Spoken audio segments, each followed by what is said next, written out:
Pride and Prejudice, written by Jane Austen, read by Chuck Brown. Chapter 11. When the ladies removed after dinner, Elizabeth ran up to her sister, and seeing her well guarded from cold, attended her into the drawing-room, where she was welcomed by her two friends with many professions of pleasure.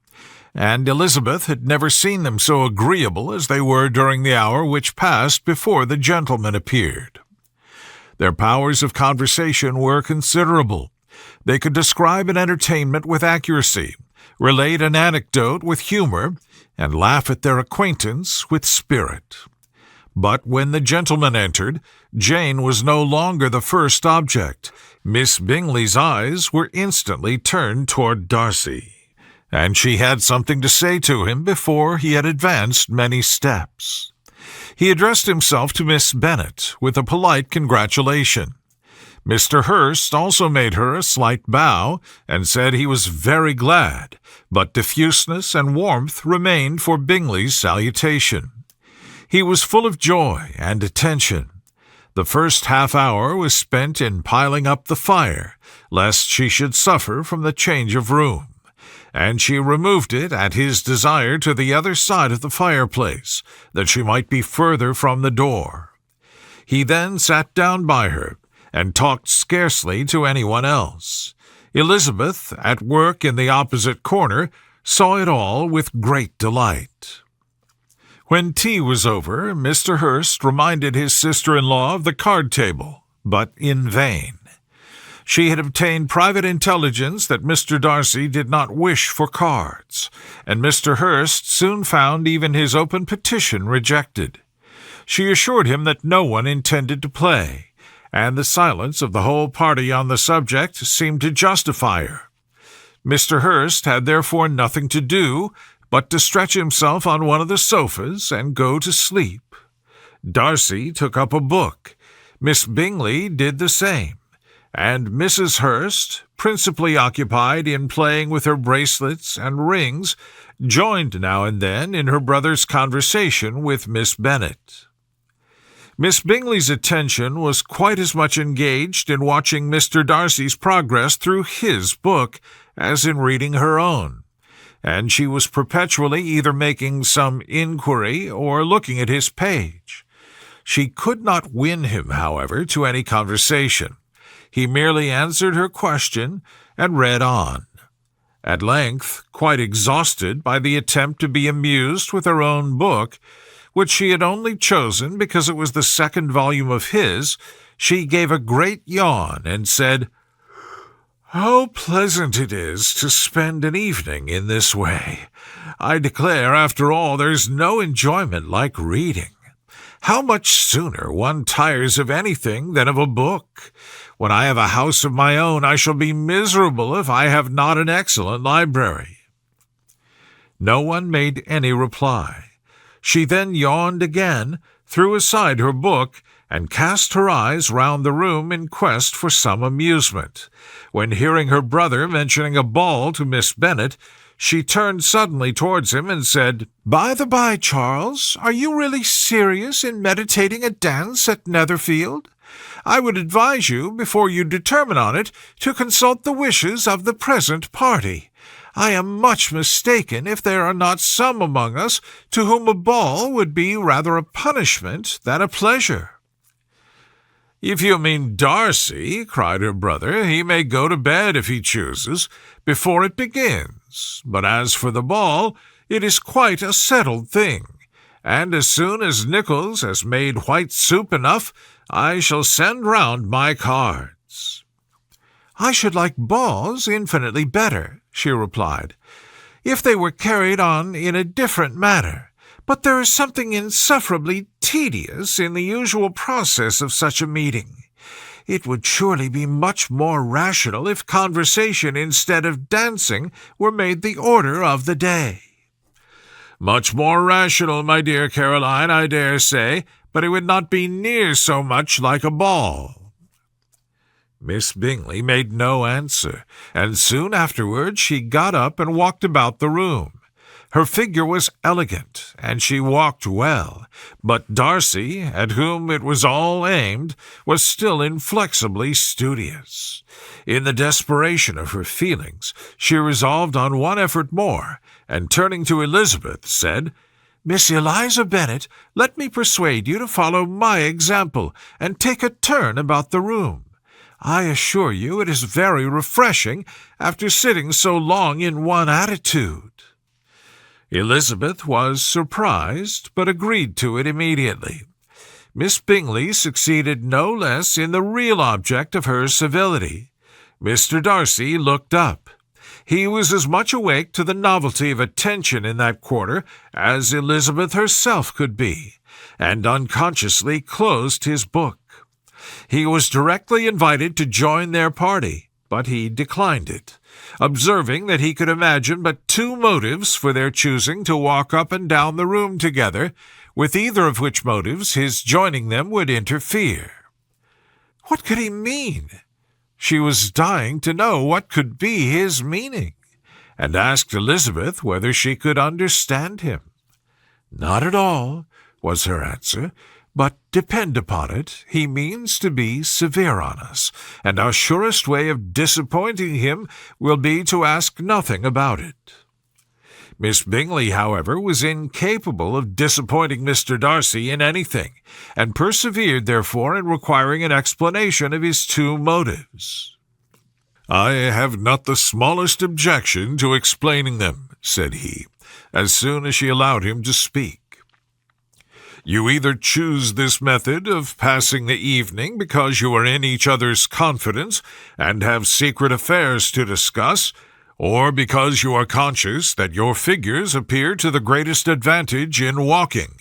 If the first, I would be completely in your way, and if the second, I can admire you much better as I sit by the fire." "Oh, shocking!" cried Miss Bingley. "I never heard anything so abominable. How shall we punish him for such a speech?" "Nothing so easy if you have but the inclination," said Elizabeth. "We can all plague and punish one another. Tease him, laugh at him. Intimate as you are, you must know how it is to be done." "But upon my honor, I do not.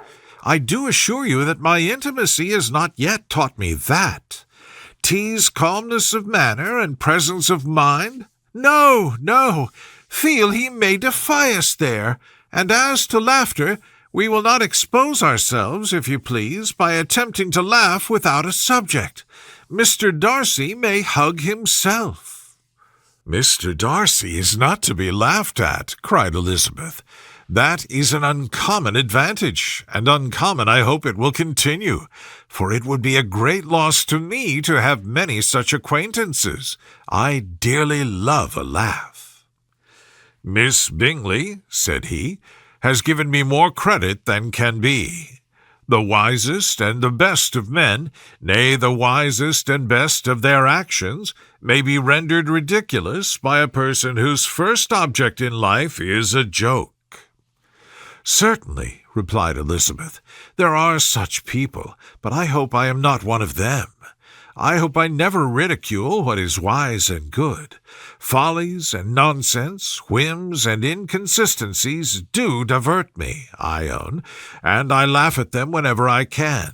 But these, I suppose, are precisely what you are without."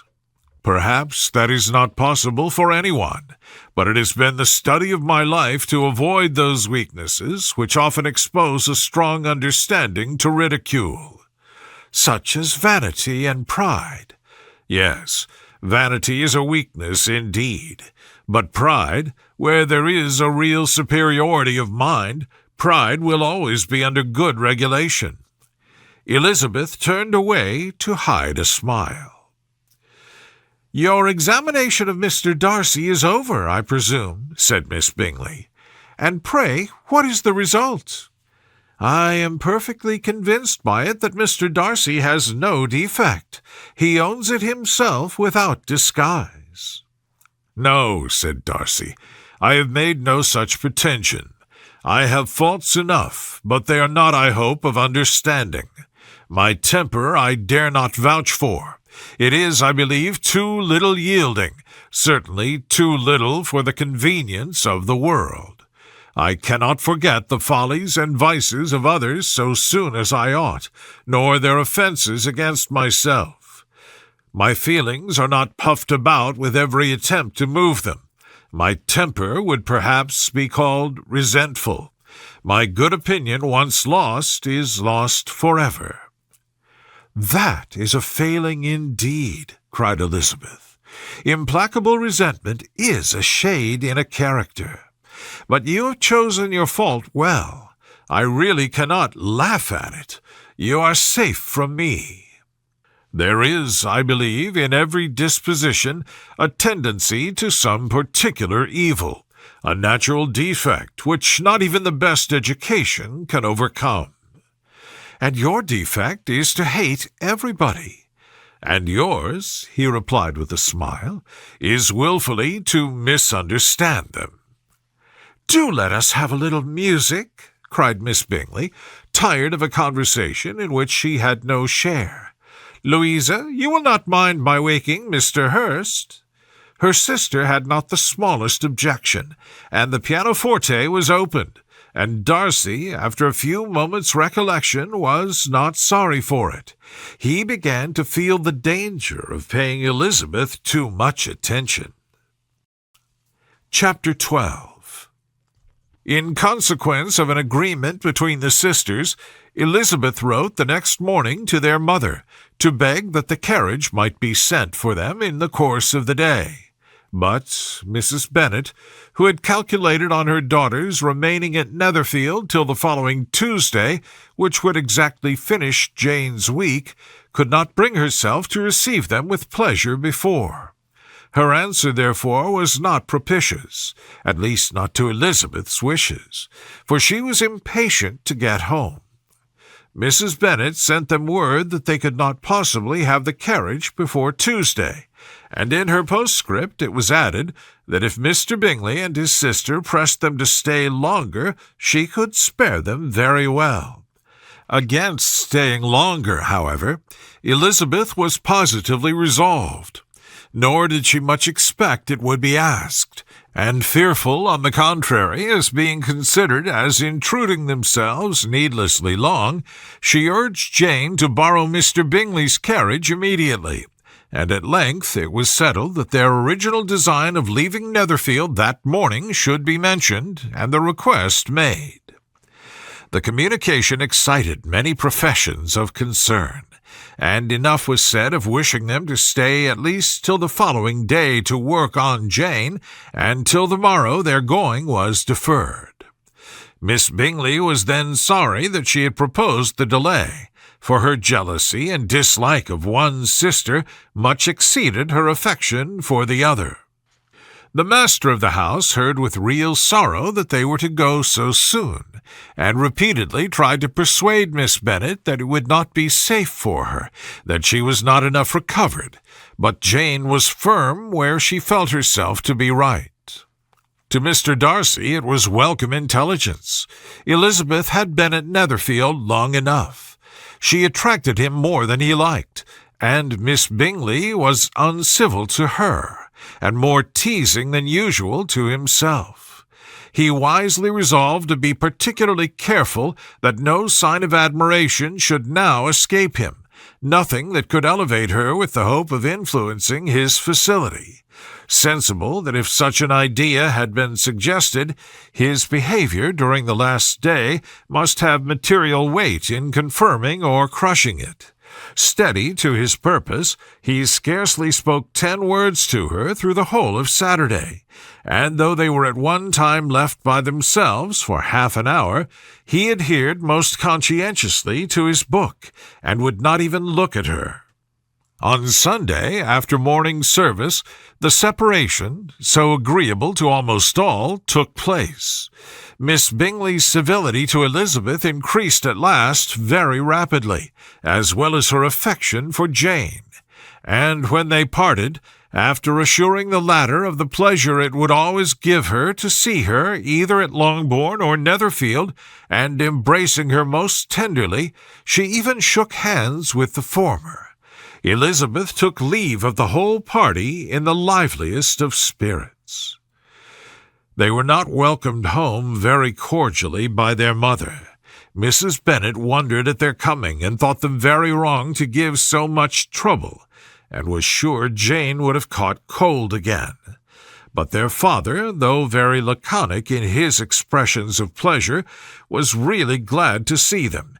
He had felt their importance in the family circle.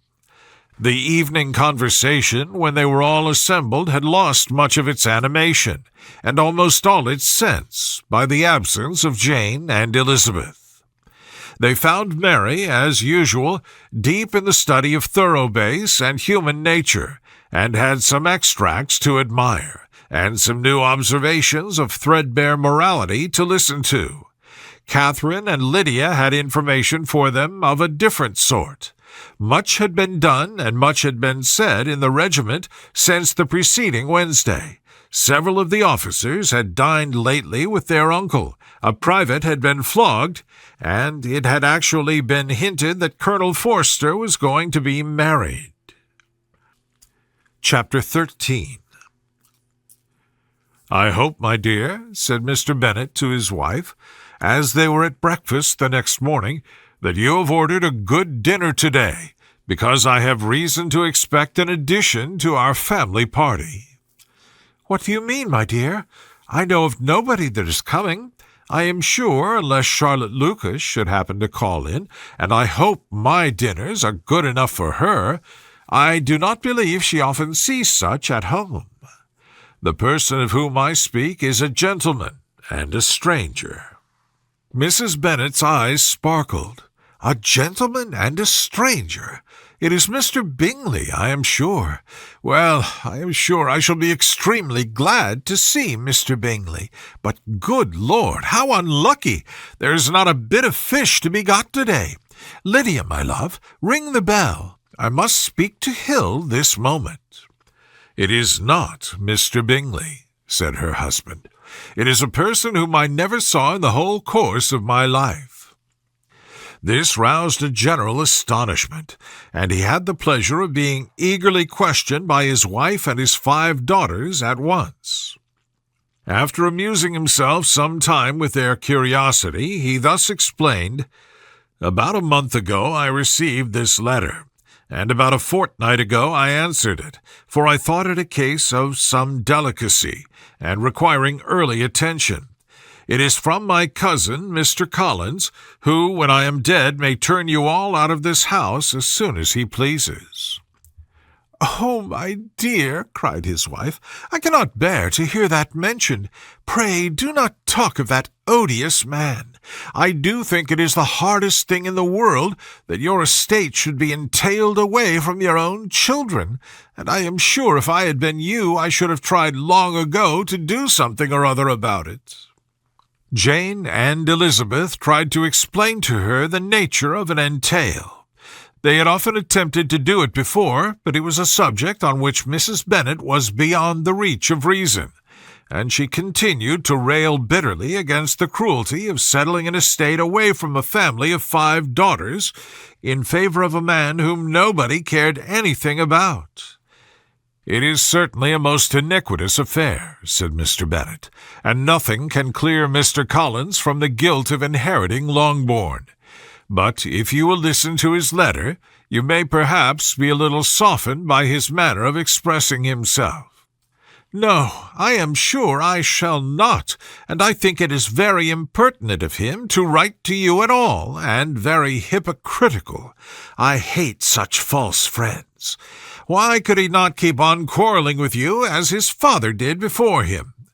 "Why, indeed, he does seem to have had some filial scruples on that head, as you will hear. Hunsford, near Westerham, Kent, 15th October. Dear Sir, the disagreement subsisting between yourself and my late honored father always gave me much uneasiness, and since I have had the misfortune to lose him, I have frequently wished to heal the breach, but for some time I was kept back by my own doubts, fearing lest it might seem disrespectful to his memory for me to be on good terms with anyone with whom it had always pleased him to be at variance. There, Mrs. Bennet. My mind, however, is now made up on the subject, for having received ordination at Easter, I have been so fortunate as to be distinguished by the patronage of the Right Honourable Lady Catherine de Bourgh, widow of Sir Louis de Bourgh, whose bounty and beneficence has preferred me to the valuable rectory of this parish, where it shall be my earnest endeavour to demean myself with greatest respect towards her ladyship, and be ever ready to perform those rites and ceremonies which are insinuated by the Church of England. As a clergyman, moreover, I feel it my duty to promote and establish the blessing of peace in all families within the reach of my influence, and on these grounds I flatter myself that my present overtures are highly commendable, and that the circumstance of my being next in the entail of Longbourn estate will be kindly overlooked on your side, and not lead you to reject the offered olive branch. I cannot be otherwise than concerned at being the means of injuring your amiable daughters, and beg leave to apologize for it, as well as to assure you of my readiness to make them every possible amends, but of this hereafter.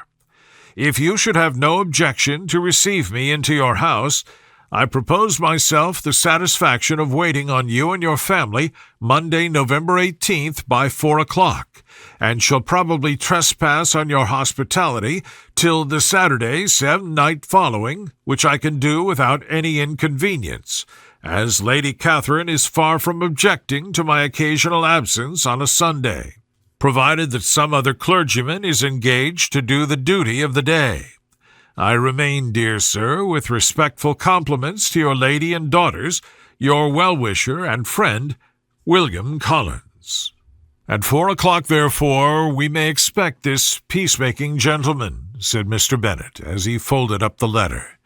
He seems to be a most conscientious and polite young man, upon my word, and I doubt not will prove a valuable acquaintance, especially if Lady Catherine should be so indulgent as to let him come to us again. There is some sense in what he says about the girls, however, and if he is disposed to make them any amends, I shall not be the person to discourage him. Though it is difficult, said Jane, to guess in what way he can mean to make us the atonement he thinks our due, the wish is certainly to his credit. Elizabeth was chiefly struck by this extraordinary deference for Lady Catherine, and his kind intention of christening, marrying, and burying his parishioners whenever it were required. "He must be an oddity, I think," said she. "I cannot make him out. There is something very pompous in his style, and what can he mean by apologizing for being next in the entail? We cannot suppose he would help it if he could. Could he be a sensible man, sir?" "No, my dear, I think not. I have great hopes of finding him quite the reverse. There is a mixture of servility and self-importance in his letter, which promises well. I am impatient to see him." "In point of composition," said Mary, "the letter does not seem defective. The idea of the olive branch, perhaps, is not wholly new, yet I think it is well expressed." To Catherine and Lydia, neither the letter nor its writer were in any degree interesting. It was next to impossible that their cousin should come in a scarlet coat, and it was now some weeks since they had received pleasure from the society of a man in any other colour. As for their mother, Mr. Collins' letter had done away much of her ill will, and she was preparing to see him with a degree of composure which astonished her husband and daughters. Mr. Collins was punctual to his time, and was received with great politeness by the whole family. Mr. Bennet indeed said little, but the ladies were ready enough to talk, and Mr. Collins seemed neither in need of encouragement nor inclined to be silent himself. He was a tall, heavy-looking young man of 25. His air was grave and stately, and his manners were very formal. He had not been long seated before he complimented Mrs. Bennet on having so fine a family of daughters, said he had heard much of their beauty, but that in this instance fame had fallen short of the truth, and added that he did not doubt her seeing them all in due time disposed of in marriage. This gallantry was not much to the taste of some of his hearers, but Mrs. Bennet, who quarrelled with no compliments, answered most readily, "You are very kind, I am sure, and I wish with all my heart it may prove so, for else they will be destitute enough. Things are settled so oddly."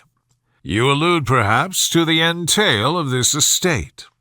"Ah, sir, I do indeed. It is a grievous affair to my poor girls, you must confess. Not that I mean to find fault with you, for such things I know are all chance in this world. There's no knowing how estates will go when once they come to be entailed." "I am very sensitive, madam, of the hardship to my fair cousins, and could say much on the subject, but that I am cautious of appearing forward and precipitate. But I can assure the young ladies that I come prepared to admire them. At present I will not say more, but perhaps when we are better acquainted—" He was interrupted by a summons to dinner, and the girls smiled on each other. They were not the only objects of Mr. Collins's admiration. The hall, the dining-room, and all its furniture were examined and praised, and his commendation of everything would have touched Mrs. Bennet's heart, but for the mortifying supposition of his viewing it all as his own future property. The dinner, too, in its turn, was highly admired, and he begged to know to which of his fair cousins the excellency of its cooking was owing. But he was set right there by Mrs. Bennet, who assured him with some asperity that they were very well able to keep a good cook, and that her daughters had nothing to do in the kitchen. He begged pardon for having displeased her. In a softened tone she declared herself not at all offended, but he continued to apologize for about a quarter of an hour. Chapter 14.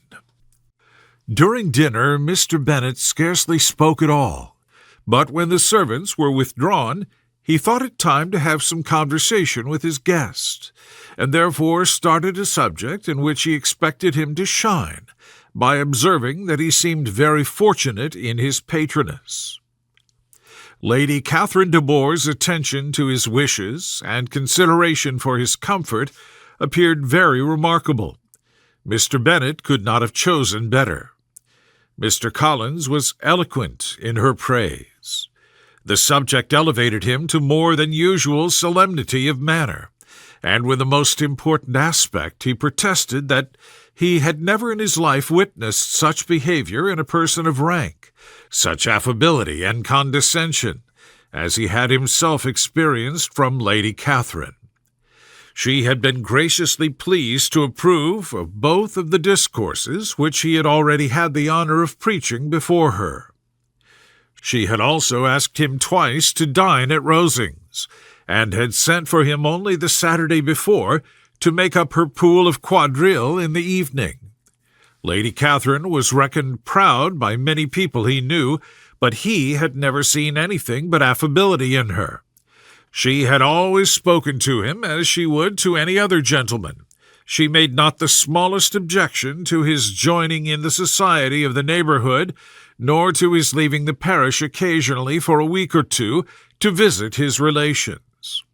She had even condescended to advise him to marry as soon as he could, provided he chose with discretion, and had once paid him a visit in his humble parsonage, where she had perfectly approved all the alterations he had been making, and had even vouchsafed to suggest some herself, some shelves in the closet upstairs. "That is all very proper and civil, I am sure," said Mrs. Bennet, "and I dare say she is a very agreeable woman. It is a pity that great ladies in general are not more like her. Does she live near you, sir?" "The garden in which stands my humble abode is separated only by a lane from Rosings Park, her ladyship's residence." "I think you said she was a widow, sir. Has she any family?" "She has only one daughter, the heiress of Rosings, and a very extensive property." "Ah," said Mrs. Bennet, shaking her head, "then she is better off than many girls. And what sort of young lady is she? Is she handsome?" "She is a most charming lady indeed. Lady Catherine herself says that, in point of true beauty, Miss de Bourgh is far superior to the handsomest of her sex, because there is that in her features which marks the young lady of distinguished birth. She is unfortunately of a sickly constitution, which has prevented her from making that progress in many accomplishments which she could not have otherwise failed of, as I am informed by the lady who superintended her education, and who still resides with them. But she is perfectly amiable, and often condescends to drive by my humble abode in her little phaeton and ponies." "Has she been presented? I do not remember her name among the ladies at court." "Her indifferent state of health unhappily prevents her being in town, and by that means, as I told Lady Catherine one day, has deprived the British court of its brightest ornaments. Her ladyship seemed pleased with the idea, and you may imagine that I am happy on every occasion to offer those little delicate compliments which are always acceptable to ladies. I have more than once observed to Lady Catherine that her charming daughter seemed born to be a duchess, and that the most elevated rank, instead of giving her consequence, would be adorned by her. These are the kind of little things which please her ladyship, and it is a sort of attention which I conceive myself peculiarly bound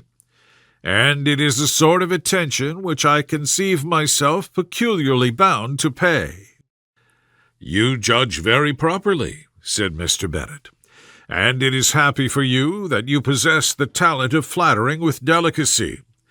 May I ask whether these pleasing attentions proceed from the impulse of the moment, or are the result of previous study?" "They arise chiefly from what is passing at the time, and though I sometimes amuse myself with suggesting and arranging such little elegant compliments as may be adapted to ordinary occasions, I always wish to give them as unstudied an air as possible." Mr. Bennet's expectations were fully answered. His cousin was as absurd as he had hoped, and he listened to him with the keenest enjoyment, maintaining at the same time the most resolute composure of countenance, and, except in an occasional glance at Elizabeth, requiring no partner in his pleasure. By tea-time, however, the dose had been enough, and Mr. Bennet was glad to take his guest into the drawing-room again, and, when tea was over, glad to invite him to read aloud to the ladies. Mr. Collins readily assented, and a book was produced, but on beholding it, for everything announced it to be from a circulating library, he started back, and, begging pardon, protested that he never read novels. Kitty stared at him, and Lydia exclaimed. Other books were produced, and after some deliberation he chose Fordyce's Sermons. Lydia gaped as he opened the volume, and before he had, with very monotonous solemnity, read 3 pages, she interrupted him with, "Do you know, Mamma, that my Uncle Phillips talks of turning away Richard, and if he does, Colonel Forster will hire him. My aunt told me so herself on Saturday. I shall walk to Meryton tomorrow to hear more about it, and to ask when Mr. Denny comes back from town." Lydia was bid by her 2 eldest sisters to hold her tongue, but Mr. Collins, much offended, laid aside his book and said, "I have often observed how little young ladies are interested by books of a serious stamp, though written solely for their benefit. It amazes me, I confess, for certainly there can be nothing so advantageous to them as instruction. But I will no longer importune my young cousin." Then, turning to Mr. Bennet, he offered himself as his antagonist at backgammon. Mr. Bennet accepted the challenge, observing that he acted very wisely in leaving the girls to their own trifling amusements. Mrs. Bennet and her daughters apologized most civilly for Lydia's interruption, and promised that it should not occur again if he would resume his book. But Mr. Collins, after assuring them that he bore his young cousin no ill will, and should never resent her behavior as any affront, seated himself at another table with Mr. Bennet, and prepared for backgammon. Chapter 15. Mr. Collins was not a sensible man, and the deficiency of nature had been but little assisted by education or society, the greatest part of his life having been spent under the guidance of an illiterate and miserly father, and though he belonged to one of the universities, he had merely kept the necessary terms without forming at it any useful acquaintance. The subjection in which his father had brought him up had given him originally great humility of manner, but it was now a good deal counteracted by the self-conceit of a weak head, living in retirement, and the consequential feelings of early and unexpected prosperity. A fortunate chance had recommended him to Lady Catherine de Bourgh when the living of Hunsford was vacant, and the respect which he felt for her high rank, and his veneration for her as his patroness, mingling with a very good opinion of himself, of his authority as a clergyman, and his right as a rector, made him altogether a mixture of pride and obsequiousness, self-importance and humility. Having now a good house and a very sufficient income, he intended to marry, and in seeking reconciliation with the Longbourn family, he had a wife in view, as he meant to choose one of the daughters, if he found them as handsome and amiable as they were represented by common report. This was his plan of amends, of atonement, for inheriting their father's estate, and he thought it an excellent one, full of eligibility and suitableness, and excessively generous and disinterested on his own part. His plan did not vary on seeing them. Miss Bennet's lovely face confirmed his views, and established all his strictest notions of what she was due to seniority, and for the first evening she was his settled choice. The next morning, however, made an alteration, for in a quarter of an hour's tete-a-tete with Mrs. Bennet before breakfast, a conversation beginning with his parsonage house and leading naturally to the avowal of his hopes that a mistress might be found for it at Longbourn, produced from her, amid very complacent smiles and general encouragement, a caution against the very Jane he had fixed on. As to her younger daughters, she could not take upon her to say, she could not positively answer, but she did not know of any prepossession. Her eldest daughter, she must just mention, she felt it incumbent on her to hint, was likely to be very soon engaged. Mr. Collins had only to change from Jane to Elizabeth, and it was soon done while Mrs. Bennet was stirring the fire. Elizabeth, equally next to Jane in birth and beauty, succeeded her, of course. Mrs. Bennet treasured up the hint, and trusted that she might soon have 2 daughters married, and the man whom she could not bear to speak of the day before was now high in her good graces. Lydia's intention of walking to Meryton was not forgotten. Every sister except Mary agreed to go with her, and Mr. Collins was to attend them, at the request of Mr. Bennet, who was most anxious to get rid of him, and have his library to himself, for thither Mr. Collins had followed him after breakfast, and there he would continue, nominally engaged with one of the largest folios in the collection, but really talking to Mr. Bennet, with little cessation, of his house and garden at Hunsford. Such doings discomposed Mr. Bennet exceedingly.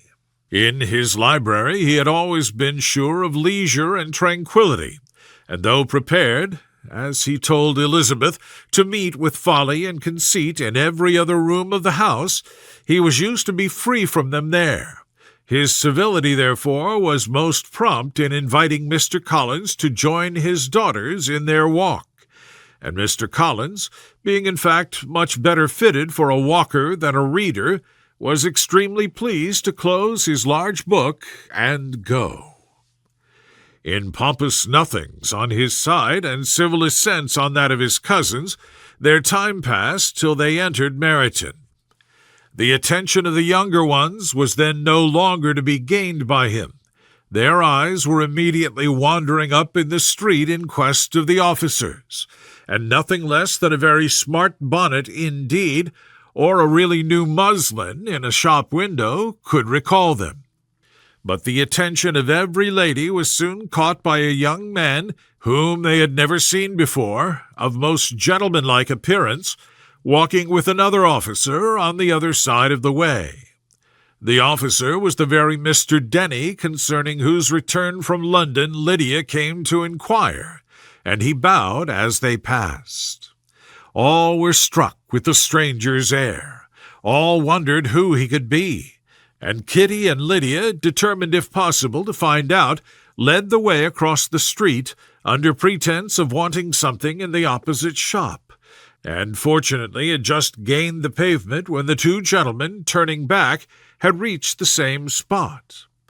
Mr. Denny addressed them directly, and entreated permission to introduce his friend, Mr. Wickham, who had returned with him the day before from town, and he was happy to say had accepted a commission in their corps.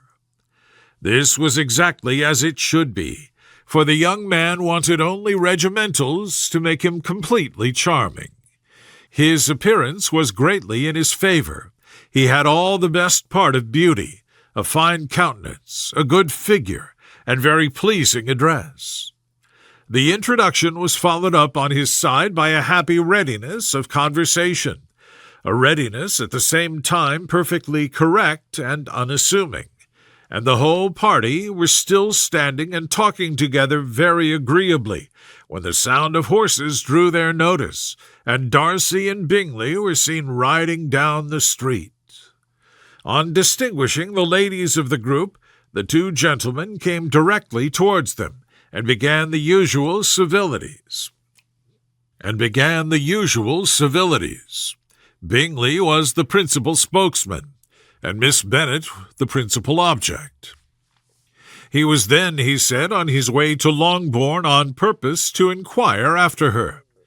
Mr. Darcy corroborated it with a bow, and was beginning to determine not to fix his eyes on Elizabeth when they were suddenly arrested by the sight of the stranger, and Elizabeth, happening to see the countenance of both as they looked at each other, was all astonishment at the effect of the meeting. Both changed color. One looked white, the other red. Mr. Wickham, after a few moments, touched his hat, a salutation which Mr. Darcy just deigned to return. What could be the meaning of it? It was impossible to imagine. It was impossible not long to know. In another minute, Mr. Bingley, but without seeming to have noticed what passed, took leave and rode on with his friend. Mr. Denny and Mr. Wickham walked with the young ladies to the door of Mr. Phillips's house, and then made their bows, in spite of Miss Lydia's pressing entreaties that they should come in, and even in spite of Mrs. Phillips's throwing up the parlor window and loudly seconding the invitation. Mrs. Phillips was always glad to see her nieces, and the two eldest, from their recent absence, were particularly welcome, and she was eagerly expressing her surprise at their sudden return home, which, as their own carriage had not fetched them, she should have known nothing about, if she had not happened to see Mr. Jones's shop-boy in the street, who had told her that they were not to send any more drafts to Netherfield, because the Miss Bennets were come away, when her civility was claimed toward Mr. Collins by Jane's introduction of him. She received him with her very best politeness, which he returned with as much more, apologizing for his intrusion, without any previous acquaintance with her, which he could not help flattering himself, however, might be justified by his relationship to the young ladies who introduced him to her notice. Mrs. Phillips was quite awed by such an excess of good breeding, but her contemplation of one stranger was soon put to an end by exclamations and inquiries about the other, of whom, however, she could only tell her nieces what they already know, that Mr. Denny had brought him from London, and that he was to have a lieutenant's commission in the shire.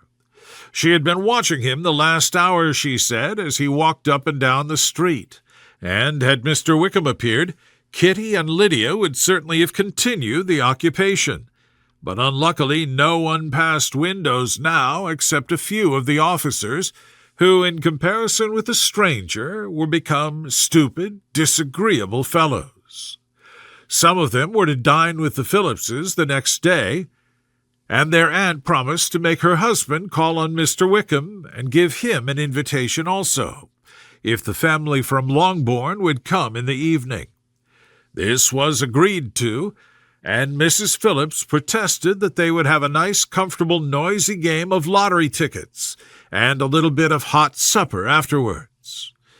The prospect of such delights was very cheering, and they parted in mutual good spirits. Mr. Collins repeated his apologies in quitting the room, and was assured with unwearying civility that they were perfectly needless. As they walked home, Elizabeth related to Jane what she had seen pass between the two gentlemen, but though Jane would have defended either or both, had they appeared to be in the wrong, she could no more explain such behavior than her sister. Mr. Collins, on his return, highly gratified Mrs. Bennet by admiring Mrs. Phillips's manners and politeness. He protested that, except Lady Catherine and her daughter, he had never seen a more elegant woman, for she had not only received him with the utmost civility, but even pointedly included him in her invitation for the next evening, although utterly unknown to her before. Something, he supposed, might be attributed to his connection with them, but yet he had never met with so much attention in the whole course of his life. Chapter 16.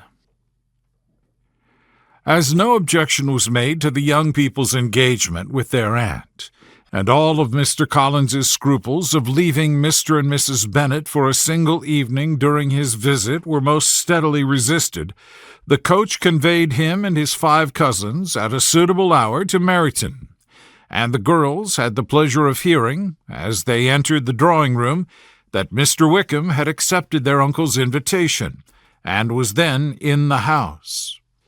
When this information was given, and they had all taken their seats, Mr. Collins was at leisure to look around him and admire, and he was so much struck with the size and furniture of the apartment that he declared that he might almost have supposed himself in the small summer breakfast parlour at Rosings, a comparison that did not at first convey much gratification, but when Mrs. Phillips understood from him what Rosings was, and who was its proprietor, when she had listened to the description of only one of Lady Catherine's drawing-rooms, and found that the chimney-piece alone had cost £800, she felt all the force of the compliment, and would hardly have resented a comparison with the housekeeper's room.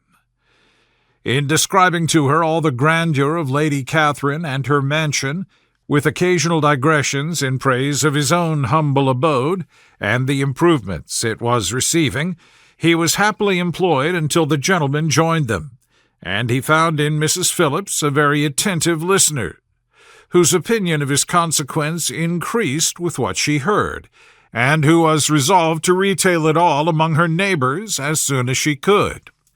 To the girls, who could not listen to their cousin, and who had nothing to do but to wish for an instrument, and examine their own indifferent imitations of china on the mantelpiece, the interval of waiting appeared very long. It was over at last, however. The gentleman did approach, and when Mr. Wickham walked into the room, Elizabeth felt that she had neither been seeing him before nor thinking of him since, with the smallest degree of unreasonable admiration. The officers of the shire were in general a very creditable, gentlemanlike set, and the best of them were of the present party. But Mr. Wickham was as far beyond them all in person, countenance, air, and walk, as they were superior to the broad-faced, stuffy Uncle Phillips, breathing port wine, who followed them into the room.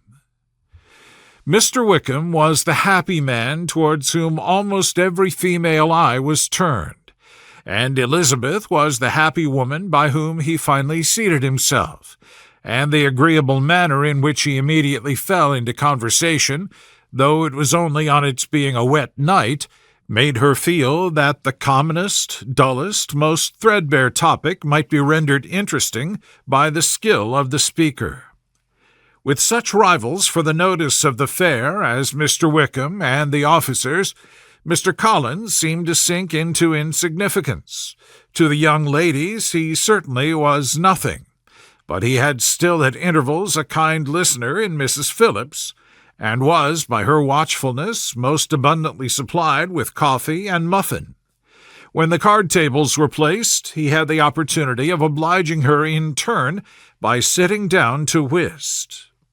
"I know little of the game at present," said he, "but I shall be glad to improve myself, for in my situation in life—" Mrs. Phillips was very glad for this compliance, but could not wait for his reason. Mr. Wickham did not play at whist, and with ready delight was he received at the other table between Elizabeth and Lydia. At first there seemed danger of Lydia's engrossing him entirely, for she was a most determined talker. But being likewise extremely fond of lottery tickets, she soon grew too much interested in the game, too eager in making bets, and exclaiming after prizes, to have attention for anyone in particular. Allowing for the common demands of the game, Mr. Wickham was therefore at leisure to talk to Elizabeth, and she was very willing to hear him, though what she chiefly wished to hear she could not hope to be told, the history of his acquaintance with Mr. Darcy. She dared not even mention that gentleman. Her curiosity, however, was unexpectedly relieved. Mr. Wickham began the subject himself. He inquired how far Netherfield was from Meryton, and after receiving her answer, asked in a hesitating manner how long Mr. Darcy had been staying there. "About a month," said Elizabeth, and then, unwilling to let the subject drop, added, "He is a man of very large property in Derbyshire, I understand." "Yes," replied Mr. Wickham. "His estate there is a noble one, a clear 10,000 per annum. You could not have met with a person more capable of giving you certain information on that head than myself, for I have been connected with his family in a particular manner from my infancy." Elizabeth could not but look surprised. "You may be well surprised, Miss Bennet, at such an assertion, after seeing, as you probably might, the very cold manner of our meeting yesterday. Are you much acquainted with Mr. Darcy?" "As much as I ever wish to be," cried Elizabeth very warmly. "I have spent 4 days in the same house with him, and I think him very disagreeable." "I have no right to give my opinion," said Wickham, "as to his being agreeable or otherwise. I am not qualified to form one. I have known him too long and too well to be a fair judge. It is impossible for me to be impartial. But I believe your opinion of him would in general astonish, and perhaps you would not express it quite so strongly anywhere else. Here you are in your own family." "Upon my word, I say no more here than I might say in any house in the neighbourhood, except Netherfield. He is not at all liked in Hertfordshire. Everybody is disgusted with his pride. You will not find him more favourably spoken of by anyone." "I cannot pretend to be sorry," said Wickham, after a short interruption, "that he or that any man should not be estimated beyond their deserts. But with him I believe it does not often happen. The world is blinded by his fortune and consequence, or frightened by his high and imposing manners, and sees him only as he chooses to be seen. I should take him, even on my slight acquaintance, to be an ill-tempered man." Wickham only shook his head. "I wonder," said he, at the next opportunity of speaking, whether he is likely to be in this country much longer." "I do not know, but I heard nothing of his going away when I was at Netherfield. I hope your plans in favour of the Shire will not be affected by his being in the neighbourhood."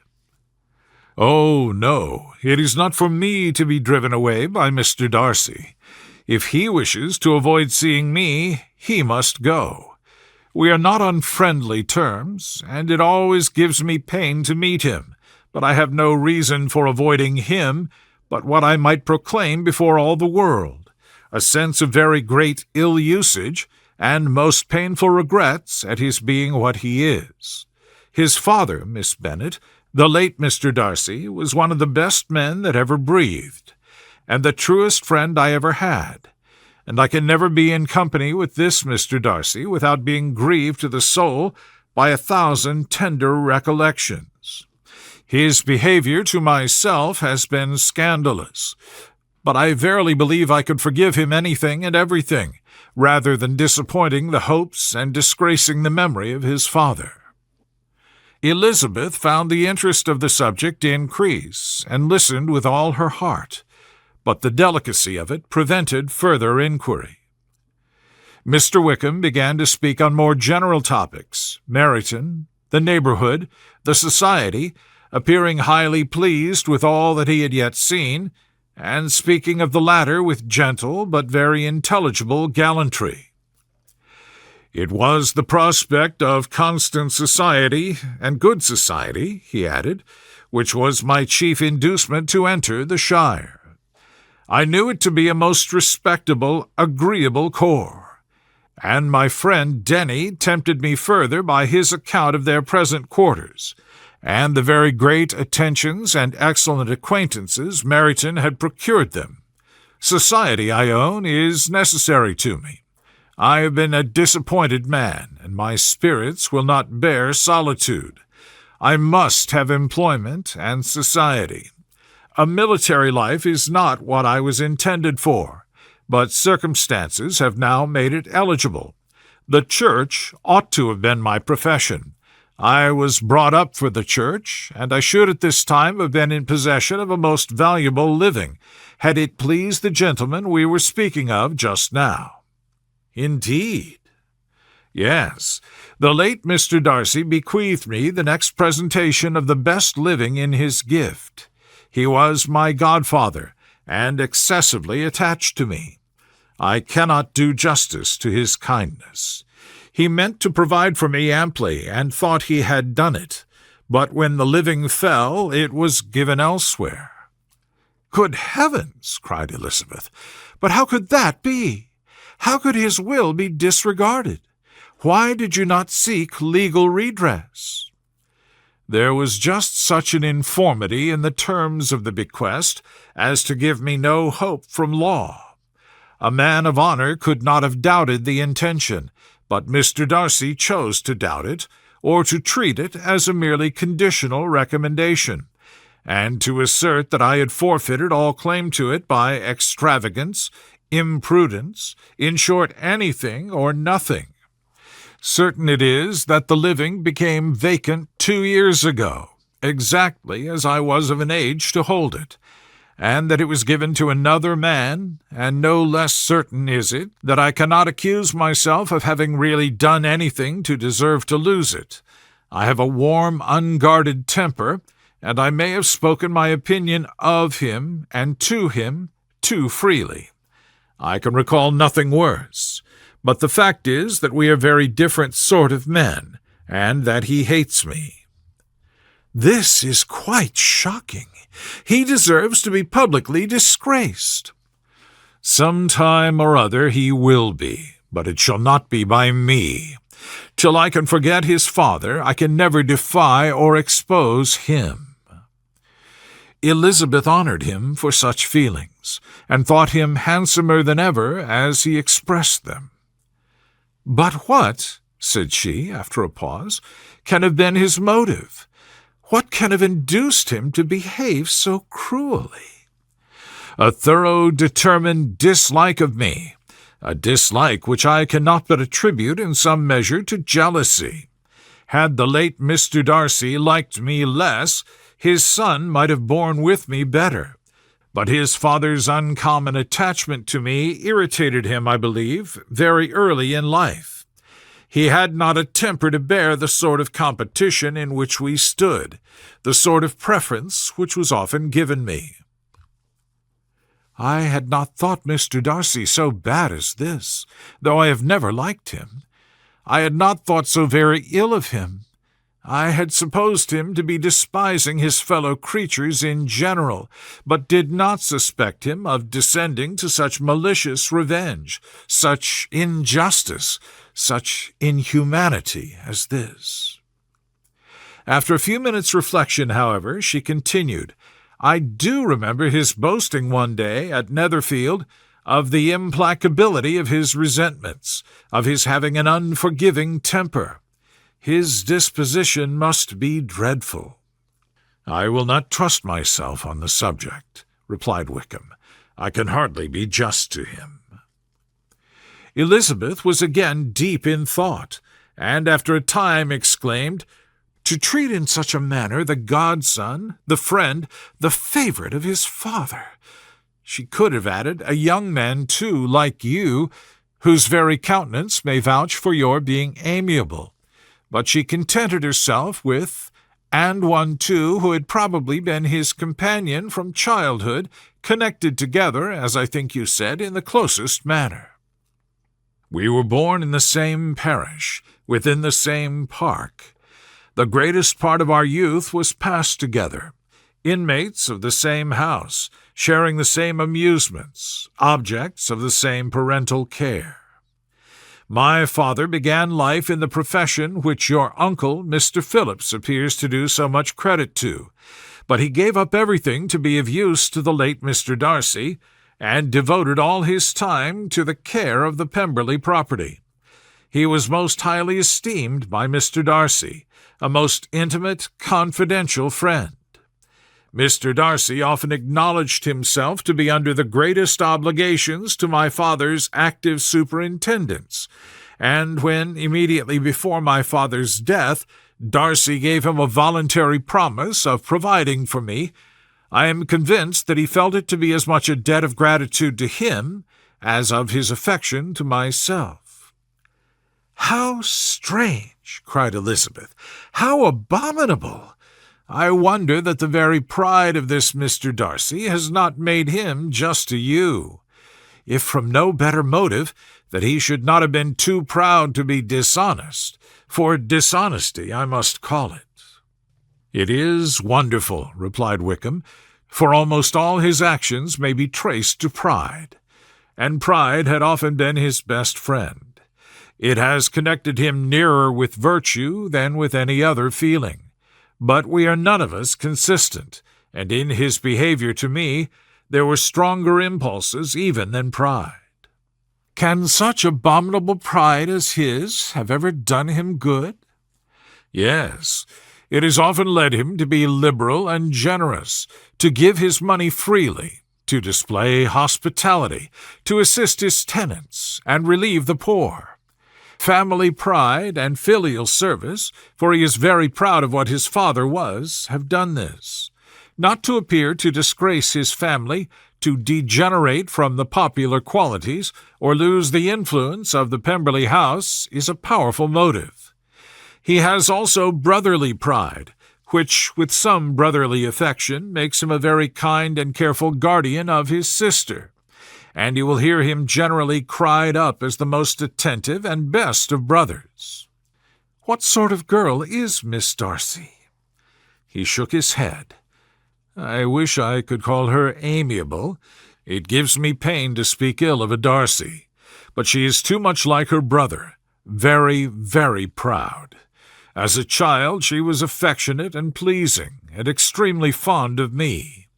I have devoted hours and hours to her amusement, but she is nothing to me now. She is a handsome girl, about 15 or 16, and I understand highly accomplished. Since her father's death her home has been in London, where a lady lives with her and superintends her education." After many pauses and many trials of other subjects, Elizabeth could not help reverting once more to the first, and saying, "I am astonished at his intimacy with Mr. Bingley.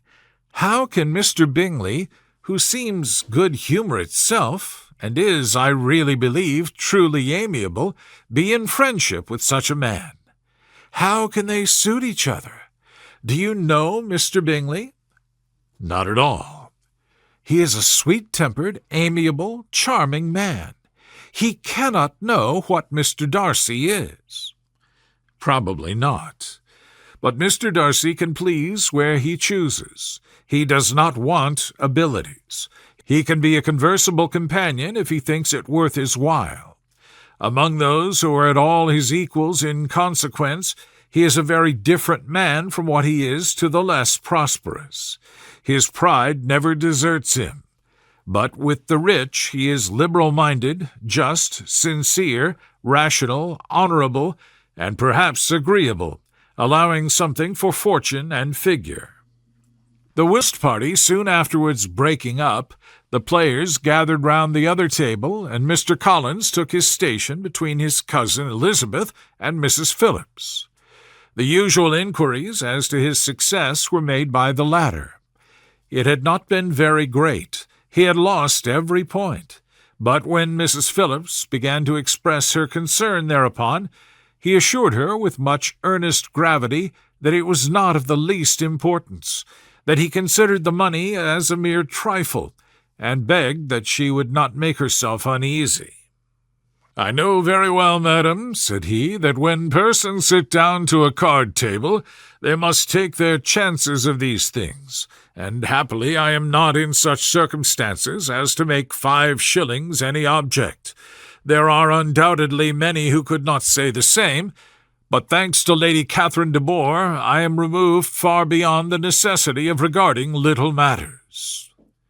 Mr. Wickham's attention was caught, and after observing Mr. Collins for a few moments, he asked Elizabeth in a low voice whether her relation was very intimately acquainted with the family of de Bourgh.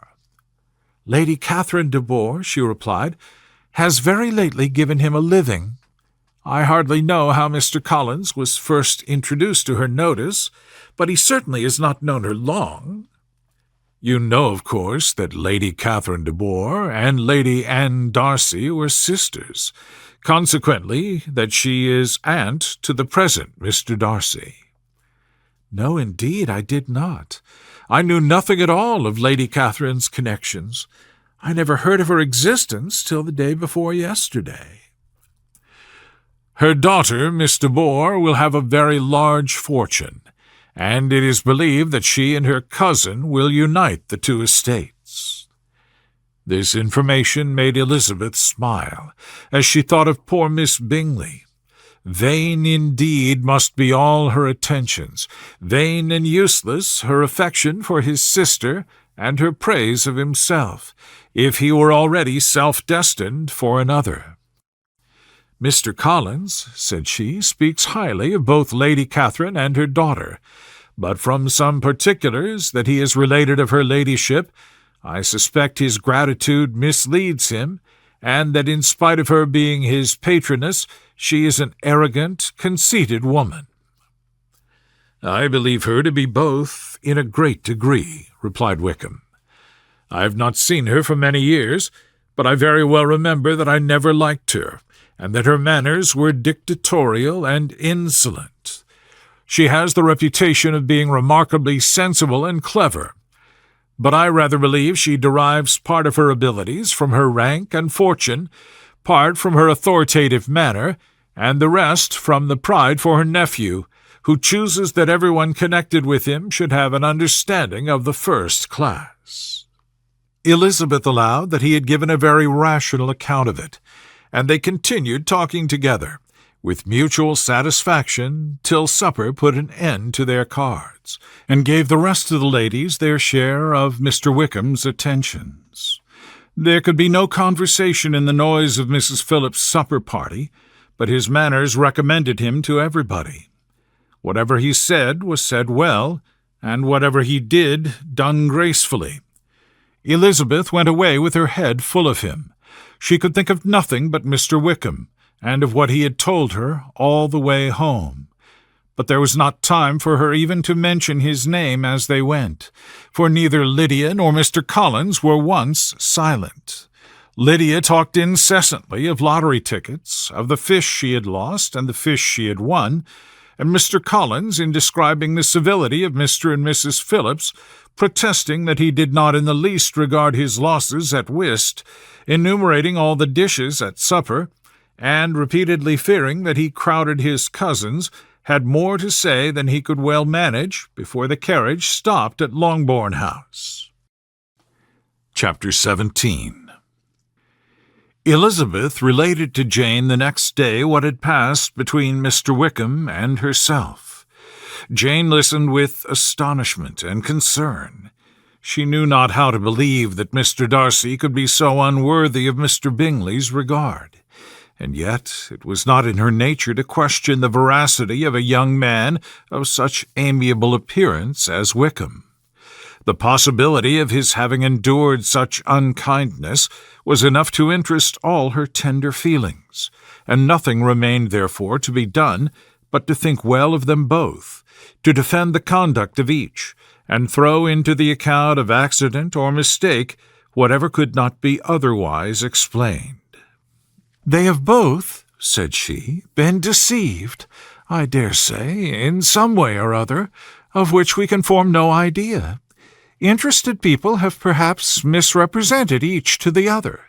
It is, in short, impossible for us to conjecture the causes or circumstances which may have alienated them, without actual blame on either side." "Very true indeed. And now, my dear Jane, what have you got to say on behalf of the interested people who have probably been concerned in the business? Do clear them, too, or we shall be obliged to think ill of somebody." "Laugh as much as you choose, but you will not laugh me out of my opinion.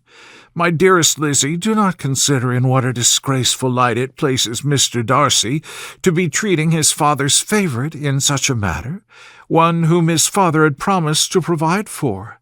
It is impossible. No man of common humanity, no man who had any value for his character, could be capable of it. Can his most intimate friends be so excessively deceived in him? Oh, no. I can much more easily believe Mr. Bingley's being imposed on than that Mr. Wickham should invent such a history of himself as he gave me last night. Names, facts, everything mentioned without ceremony. If it be not so, let Mr. Darcy contradict it. Besides, there was truth in his looks. It is difficult indeed. It is distressing. One does not know what to think." "I beg your pardon. One knows exactly what to think." But Jane could think with certainty on only one point, that Mr. Bingley, if he had been imposed on, would have much to suffer when the affair became public. The two ladies were summoned from the shrubbery, where this conversation passed, by the arrival of the very persons of whom they had been speaking. Mr. Bingley and his sisters came to give their personal invitation for the long-expected ball at Netherfield, which was fixed for the following Tuesday. The two ladies were delighted to see their dear friend again, called it an age since they had met, and repeatedly asked what she had been doing with herself since their separation. To the rest of the family they paid little attention, avoiding Mrs. Bennet as much as possible, saying not much to Elizabeth, and nothing at all to the others. They were soon gone again, rising from their seats with an activity which took their brother by surprise, and hurrying off as if eager to escape from Mrs. Bennet's civilities. The prospect of the Netherfield ball was extremely agreeable to every female of the family. Mrs. Bennet chose to consider it as given in compliment to her eldest daughter, and was particularly flattered by receiving the invitation from Mr. Bingley himself, instead of a ceremonious card. Jane pictured to herself a happy evening in the society of her two friends, and the attentions of her brother. and Elizabeth thought with pleasure of dancing a great deal with Mr. Wickham, and of seeing a confirmation of everything in Mr. Darcy's look and behaviour. The happiness anticipated by Catherine and Lydia depended less on any single event or any particular person, for though they each, like Elizabeth, meant to dance half the evening with Mr. Wickham, he was by no means the only partner who could satisfy them, and a ball was, at any rate, a ball. And even Mary could assure her family that she had no disinclination for it. "While I can have my mornings to myself," said she, "it is enough. I think it is no sacrifice to join occasionally in evening engagements. Society has claims on us all, and I profess myself one of those who consider intervals of recreation and amusement as desirable for everybody." Elizabeth's spirits were so high on this occasion that though she did not often speak unnecessarily to Mr. Collins, she could not help asking him whether he intended to accept Mr. Bingley's invitation, and if he did, whether he would think it proper to join in the evening's amusement, and she was rather surprised to find that he entertained no scruple whatever on that head, and was very far from dreading a rebuke either from the Archbishop or Lady Catherine de Bourgh by venturing to dance. "I am by no means of the opinion, I assure you," said he, "that a ball of this kind, given by a young man of character to respectable people, can have any evil tendency, and I am so far from objecting to dancing myself that I hope to be honoured with the hands of all my fair cousins in the course of the evening, and I take this opportunity of soliciting yours, Miss Elizabeth, for the 2 first dances especially, a preference which I trust my cousin Jane will attribute to the right cause, and not to any disrespect for her." Elizabeth felt herself completely taken in. She had fully proposed being engaged by Mr. Wickham for those very dances, and to have Mr. Collins instead, her liveliness had never been worse timed. There was no help for it, however. Mr. Wickham's happiness and her own were perforce delayed a little longer, and Mr. Collins's proposal accepted with as good a grace as she could. She was not the better pleased with this gallantry from the idea it suggested of something more. It now first struck her that she was selected from among her sisters as worthy of being mistress of Hunsford Parsonage, and of assisting to form a quadrille table at Rosings, in the absence of more eligible visitors. The idea soon reached a conviction, as she observed his increasing civilities toward herself, and heard his frequent attempt at a compliment on her wit and vivacity, and though more astonished than gratified herself by this effect of her charms, it was not long before her mother gave her to understand that the probability of their marriage was extremely agreeable to her. Elizabeth, however, did not choose to take the hint, being well aware that a serious dispute must be the consequence of any reply.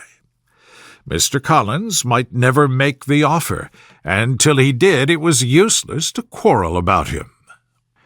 If there had not been a Netherfield ball to prepare for and talk of, the younger Miss Bennets would have been in a very pitiable state at this time, for from the day of the invitation to the day of the ball there was such a succession of rain as prevented their walking to Meryton once.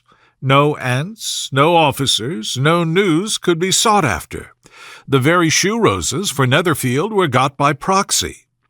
Even Elizabeth might have found some trial of her patience in weather which totally suspended the improvement of her acquaintance with Mr. Wickham, and nothing less than a dance on Tuesday could have made such a Friday, Saturday, Sunday, and Monday endurable to Kitty and Lydia.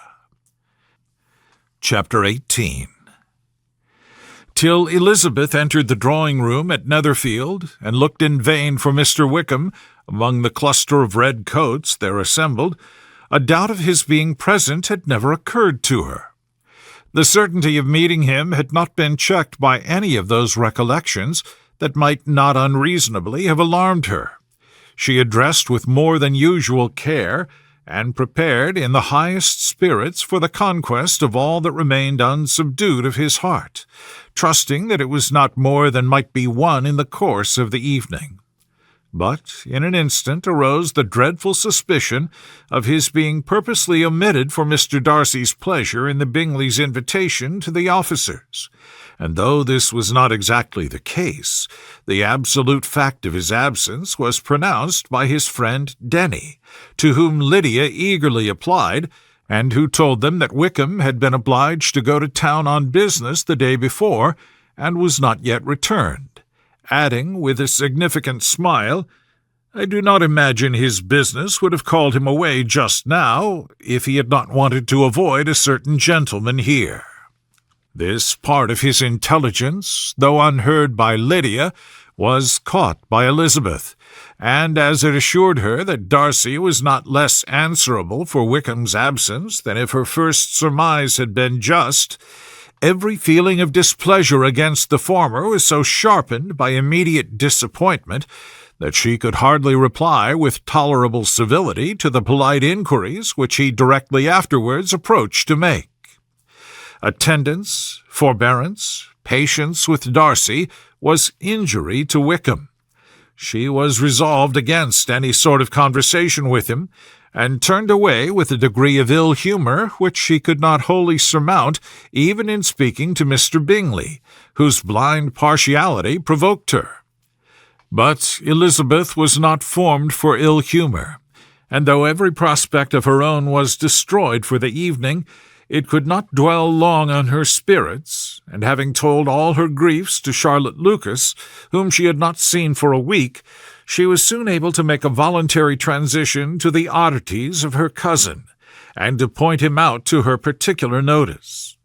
The first 2 dances, however, brought a return of distress. They were dances of mortification. Mr. Collins, awkward and solemn, apologizing instead of attending, and often moving wrong without being aware of it, gave her all the shame and misery which a disagreeable partner for a couple of dances can give. The moment of her release from him was ecstasy. She danced next with an officer, and had the refreshment of talking of Wickham, and of hearing that he was universally liked. When those dances were over, she returned to Charlotte Lucas, and was in conversation with her when she found herself suddenly addressed by Mr. Darcy, who took her so much by surprise in his application for her hand that, without knowing what she did, she accepted him. He walked away again immediately, and she was left to fret over her own want of presence of mind. Charlotte tried to console her. "I dare say you will find him very agreeable." "Heaven forbid! That would be the greatest misfortune of all, to find a man agreeable whom one is determined to hate. Do not wish me such an evil." When the dancing recommenced, however, and Darcy approached to claim her hand, Charlotte could not help cautioning her in a whisper not to be a simpleton, and allow her fancy for Wickham to make her appear unpleasant in the eyes of a man 10 times his consequence. Elizabeth made no answer, and took her place in the set, amazed at the dignity to which she was arrived in being allowed to stand opposite to Mr. Darcy, and reading in her neighbours' looks their equal amazement in beholding it. They stood for some time without speaking a word, and she began to imagine that their silence was to last through the 2 dances, and at first was resolved not to break it, till suddenly fancying that it would be the greater punishment to her partner to oblige him to talk, she made some observation on the dance. He replied, and was again silent. After a pause of some minutes, she addressed him a second time. "It is your turn to say something now, Mr. Darcy. I talked about the dance, and you ought to make some sort of remark on the size of the room, or the number of couples." He smiled, and assured her that whatever she wished him to say should be said. "Very well, that reply will do for the present. Perhaps by and by I may observe that private balls are much pleasanter than public ones, but now we may be silent." "Do you talk by rule, then, while you are dancing?" "Sometimes. One must speak a little, you know. It would look odd to be entirely silent for half an hour together, and yet for the advantage of some, conversation ought to be so arranged as that they may have the trouble of saying as little as possible.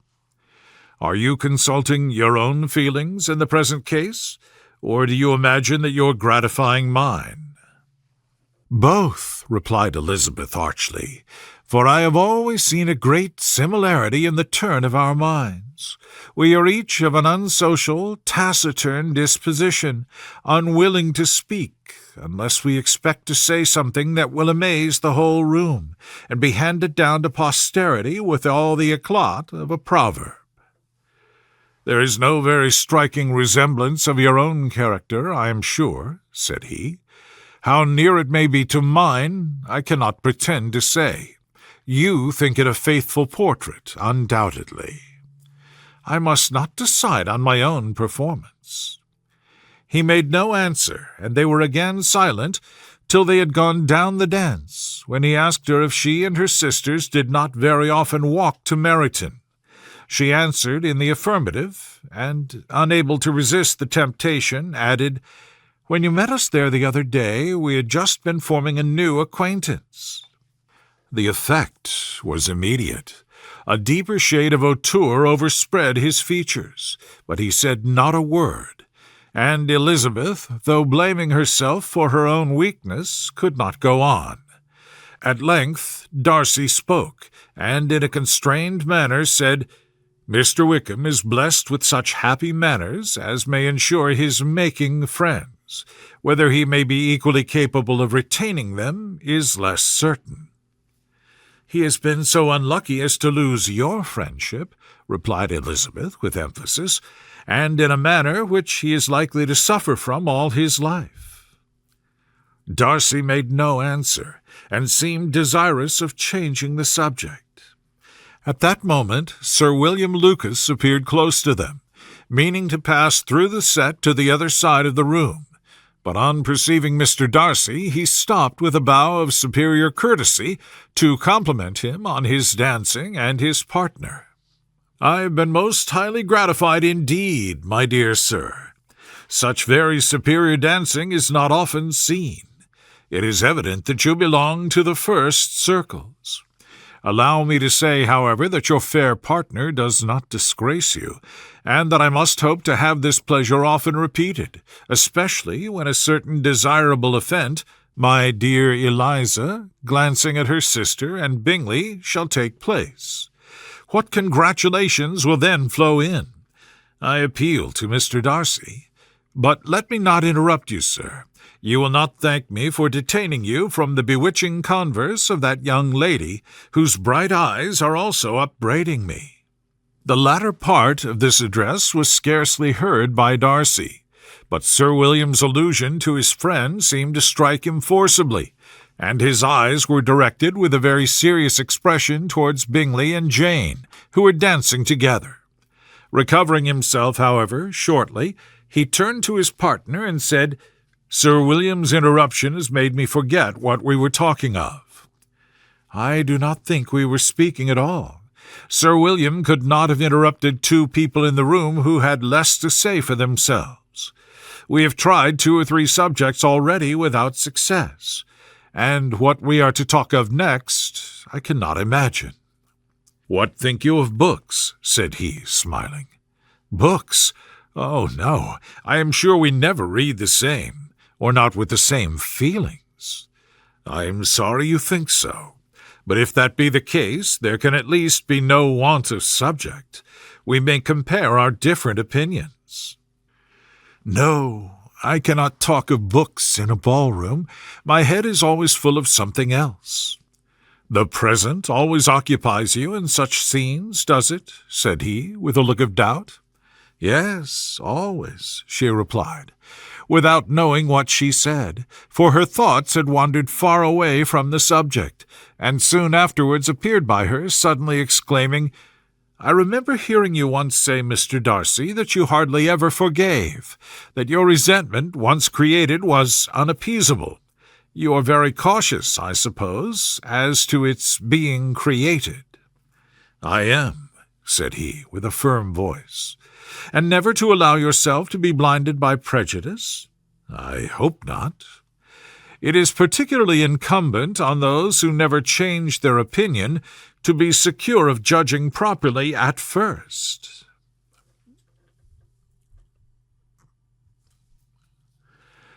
May I ask to what these questions tend?" "Merely to the illustration of your character," said she, endeavoring to shake off her gravity. "I am trying to make it out." "And what is your success?" She shook her head. "I do not get on at all. I hear such different accounts of you as puzzle me exceedingly." "I can readily believe," answered he gravely, "that reports may vary greatly with respect to me, and I could wish, Miss Bennet, that you were not to sketch my character at the present moment, as there is reason to fear that the performance would reflect no credit on either. But if I do not take your likeness now, I may never have another opportunity." "I would by no means suspend any pleasure of yours," he coldly replied.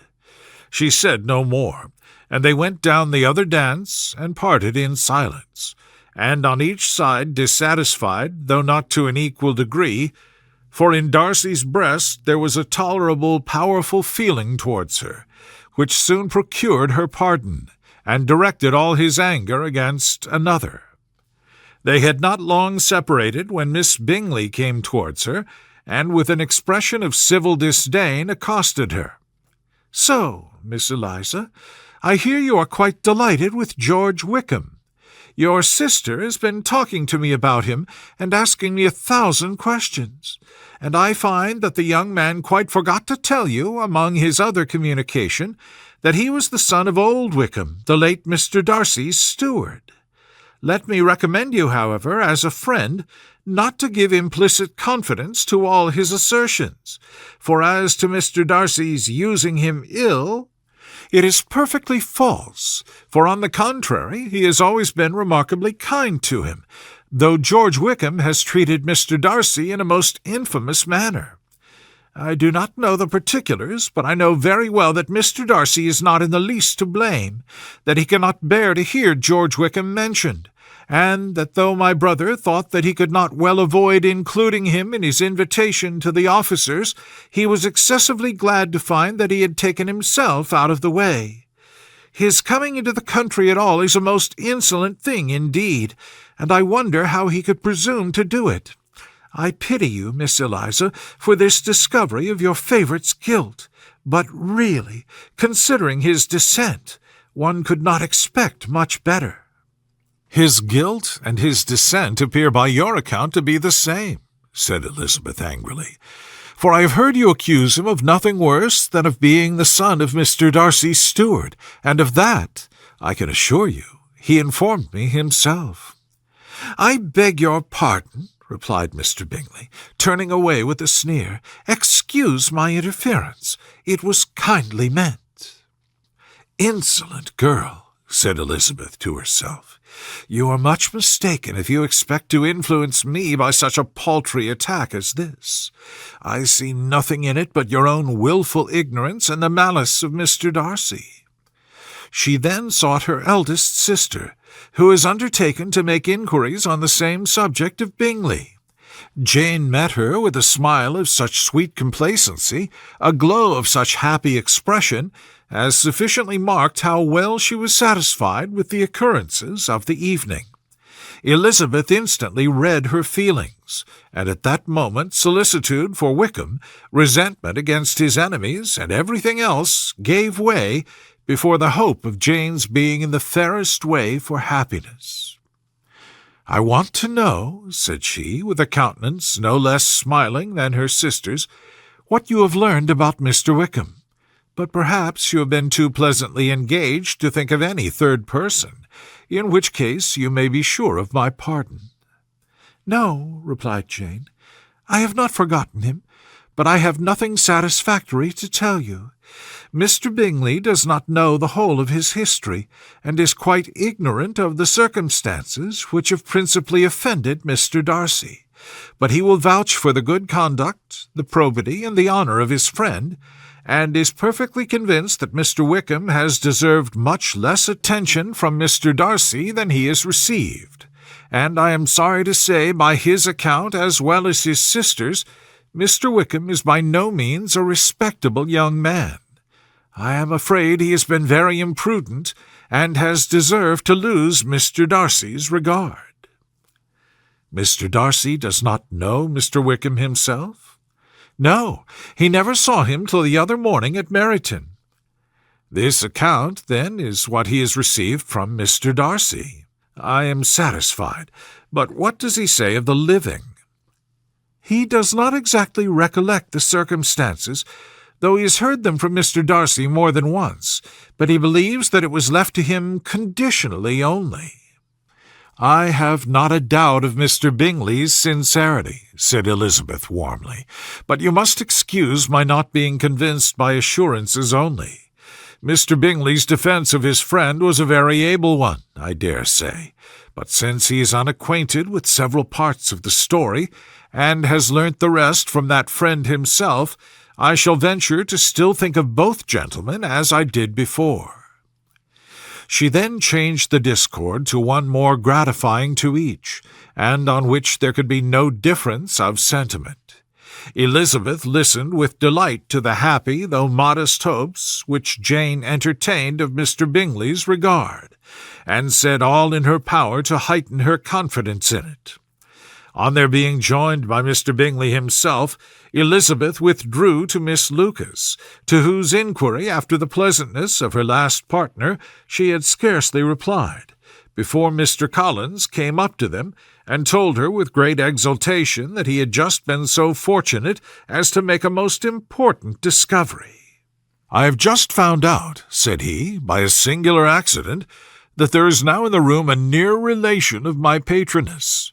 I happened to overhear the gentleman himself mentioning to the young lady who does the honours of the house the names of his cousin, Miss de Bourgh, and of her mother, Lady Catherine. How wonderfully these sorts of things occur!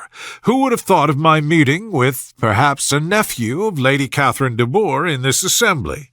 I am most thankful that the discovery is made in time for me to pay my respects to him, which I am now going to do, and trust he will excuse my not having done it before. My total ignorance of the connection must plead my apology." "You are not going to introduce yourself to Mr. Darcy?" "Indeed I am. I shall entreat his pardon for not having done it earlier. I believe him to be Lady Catherine's nephew. It will be in my power to assure him that her ladyship was quite well yesterday se'night." Elizabeth tried hard to dissuade him from such a scheme, assuring him that Mr. Darcy would consider his addressing him without introduction as an impertinent freedom, rather than a compliment to his aunt, that it was not in the least necessary there should be any notice on either side, and that if it were, it must belong to Mr. Darcy, the superior in consequence, to begin the acquaintance. Mr. Collins listened to her with the determined air of following his own inclination, and when she ceased speaking, replied thus: "My dear Miss Elizabeth, I have the highest opinion in the world in your excellent judgment in all matters within the scope of your understanding. But permit me to say that there must be a wide difference between the established forms of ceremony among the laity and those which regulate the clergy, for give me leave to observe that I consider the clerical office as equal in point of dignity with the highest rank in the kingdom, provided that a proper humility of behaviour is at the same time maintained. You must therefore allow me to follow the dictates of my conscience on this occasion, which leads me to perform what I look on as a point of duty.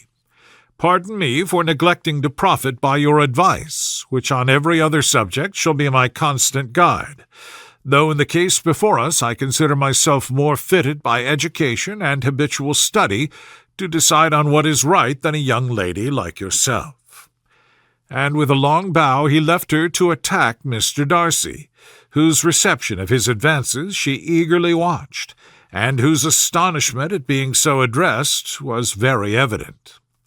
Her cousin prefaced his speech with a solemn bow, and though she could not hear a word of it, she felt as if hearing it all, and saw in the motion of his lips the word apology, Hunsford, and Lady Catherine de Bourgh. It vexed her to see him expose himself to such a man. Mr. Darcy was eyeing him with unrestrained wonder, and when at last Mr. Collins allowed him time to speak, replied with an air of distant civility. Mr. Collins, however, was not discouraged from speaking again, and Mr. Darcy's contempt seemed abundantly increasing with the length of his second speech, and at the end of it he only made him a slight bow and moved another way. Mr. Collins then returned to Elizabeth. "I have no reason, I assure you," said he, "to be dissatisfied with my reception. Mr. Darcy seemed much pleased with the attention. He answered me with the utmost civility, and even paid me the compliment of saying that he was so well convinced of Lady Catherine's discernment as to be certain she could never bestow a favour unworthily. It was really a very handsome thought. Upon the whole, I am much pleased with him." As Elizabeth had no longer any interest of her own to pursue, she turned her attention almost entirely on her sister and Mr. Bingley, and the train of agreeable reflections which her observations gave birth to made her perhaps almost as happy as Jane. She saw her in idea settled in that very house, in all the felicity which a marriage of true affection could bestow, and she felt capable, under such circumstances, of endeavouring even to like Mr. Bingley's two sisters. Her mother's thoughts, she plainly saw, were bent the same way, and she determined not to venture near her, lest she might hear too much. When they sat down to supper, therefore, she considered it a most unlucky perverseness which placed them within one of each other, and deeply was she vexed to find that her mother was talking to that one person, Lady Lucas, freely, openly, and of nothing else but her expectation that Jane would soon be married to Mr. Bingley. It was an animating subject, and Mrs. Bennet seemed incapable of fatigue while enumerating the advantages of the match. His being such a charming young man, and so rich, and living but 3 miles from them, were the first points of self-congratulation, and then it was such a comfort to think how fond the two sisters were of Jane, and to be certain that they must desire the connection as much as she could do. It was, moreover, such a promising thing for her younger daughters, as Jane's marrying so greatly must throw them in the way of other rich men. And lastly, it was so pleasant at her time of life to be able to consign her single daughters to the care of their sister, that she might not be obliged to go into company more than she liked. It was necessary to make this circumstance a matter of pleasure, because on such occasions it is the etiquette, but no one was less likely than Mrs. Bennet to find comfort in staying home at any period of her life. She concluded with many good wishes that Lady Lucas might soon be equally fortunate, though evidently and triumphantly believing there was no chance of it. In vain did Elizabeth endeavour to check the rapidity of her mother's words, or persuade her to describe her felicity in a less audible whisper, for to her inexpressible vexation she could perceive that the chief of it was overheard by Mr. Darcy, who sat opposite to them. Her mother only scolded her for being nonsensical. "What is Mr. Darcy to me, pray, that I should be afraid of him? I am sure we owe him no such particular civility as to be obliged to say nothing he may not like to hear." "For heaven's sake, madam, speak lower. What advantage can it be for you to offend Mr. Darcy? You will never recommend yourself to his friend by so doing." Nothing that she could say, however, had any influence. Her mother would talk of her views in the same intelligible tone. Elizabeth blushed and blushed again with shame and vexation. She could not help frequently glancing her eye at Mr. Darcy, though every glance convinced her of what she dreaded, for though he was not always looking at her mother, she was convinced that his attention was invariably fixed by her. The expression of his face changed gradually from indignant contempt to a composed and steady gravity. At length, however, Mrs. Bennet had no more to say, and Lady Lucas, who had been long yawning at the repetition of delights which she saw no likelihood of sharing, was left to the comforts of cold ham and chicken. Elizabeth now began to revive, but not long was the interval of tranquillity, for when supper was over, singing was talked of, and she had the mortification of seeing Mary, after very little entreaty, preparing to oblige the company. By many significant looks and silent entreaties did she endeavour to prevent such a proof of complaisance, but in vain. Mary would not understand them. Such an opportunity of exhibiting was delightful to her, and she began her song. Elizabeth's eyes were fixed on her with the most painful sensations, and she watched her progress through the several stanzas with an impatience which was very ill rewarded at their close, for Mary, on receiving, amongst the thanks of the table, the hint of a hope that she might be prevailed on to favour them again, after the pause of half a minute, began another. Mary's powers were by no means fitted for such a display. Her voice was weak, and her manner affected. Elizabeth was in agonies. She looked at Jane to see how she bore it, but Jane was very composedly talking to Bingley. She looked at his two sisters and saw them making signs of derision at each other, and at Darcy, who continued, however, imperturbably grave. She looked at her father to entreat his interference, lest Mary should be singing all night. He took the hint, and when Mary had finished her second song, said aloud, "That will do extremely well, child. You have delighted us long enough. Let the other young ladies have time to exhibit."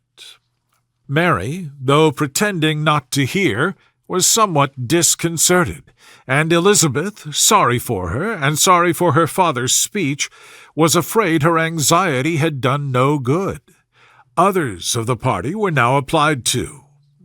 "If I," said Mr. Collins, "were so fortunate as to be able to sing, I should have great pleasure, I am sure, in obliging the company with an air, for I consider music as a very innocent diversion, and perfectly compatible with the profession of a clergyman.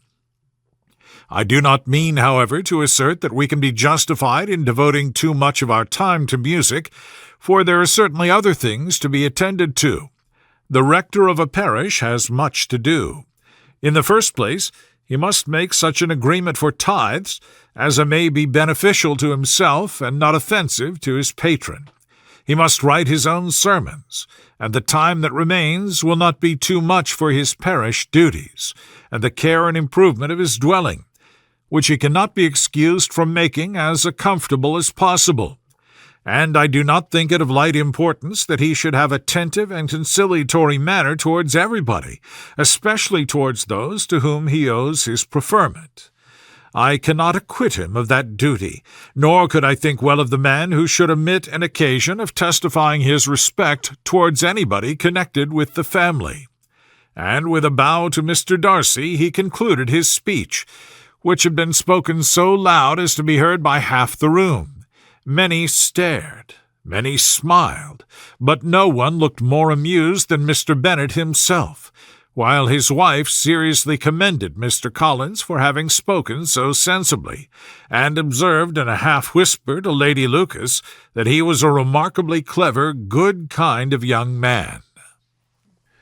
To Elizabeth it appeared that, had her family made an agreement to expose themselves as much as they could during the evening, it would have been impossible for them to play their parts with more spirit or finer success, and happy did she think it for Bingley and her sister that some of the exhibition had escaped his notice, and that his feelings were not of a sort to be much distressed by the folly which he must have witnessed.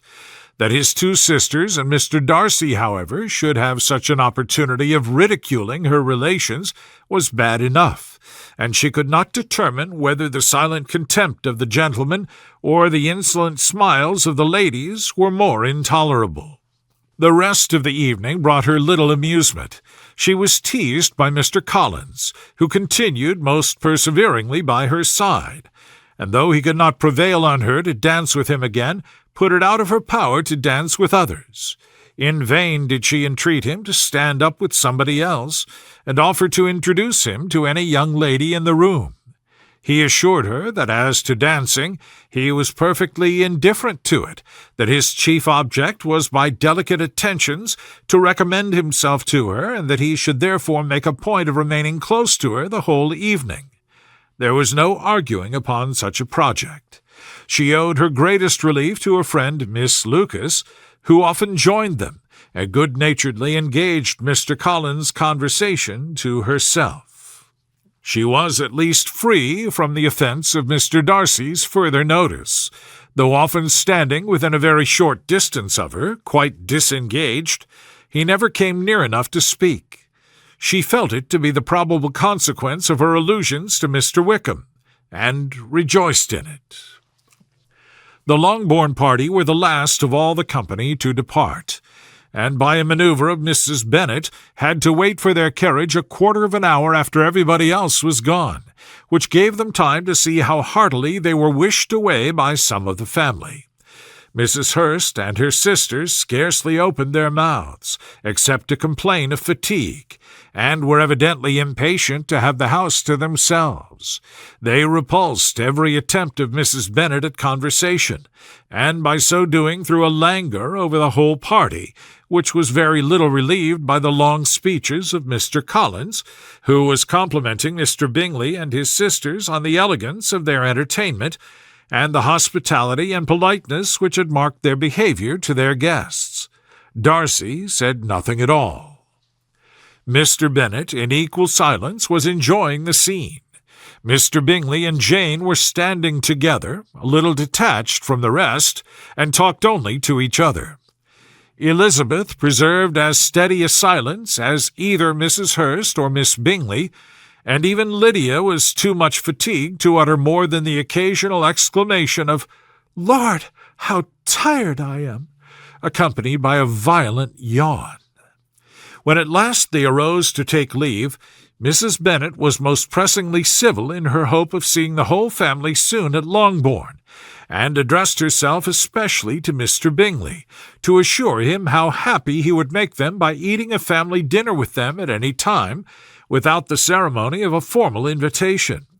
Bingley was all grateful pleasure, and he readily engaged for taking the earliest opportunity of waiting on her after his return from London, whither he was obliged to go the next day for a short time. Mrs. Bennet was perfectly satisfied, and quitted the house under the delightful persuasion that, allowing for the necessary preparations of settlements, new carriages, and wedding clothes, she should undoubtedly see her daughter settled at Netherfield in the course of 3 or 4 months. Of having another daughter married to Mr. Collins, she thought with equal certainty, and with considerable, though not equal, pleasure. Elizabeth was the least dear to her of all her children, and though the man and the match were quite good enough for her, the worth of each was eclipsed by Mr. Bingley and Netherfield. Chapter 19. The next day opened a new scene at Longbourn.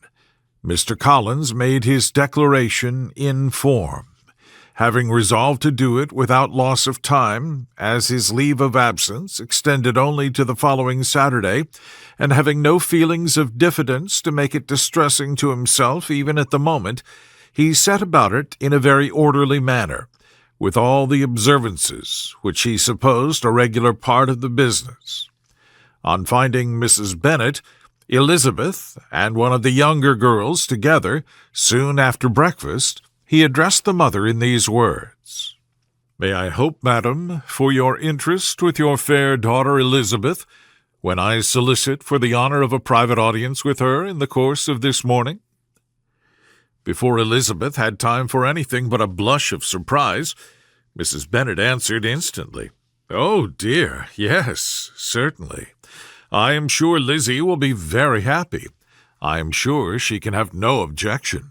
Come, Kitty, I want you upstairs." and gathering her work together, she was hastening away, when Elizabeth called out, "Dear madam, do not go. I beg you will not go.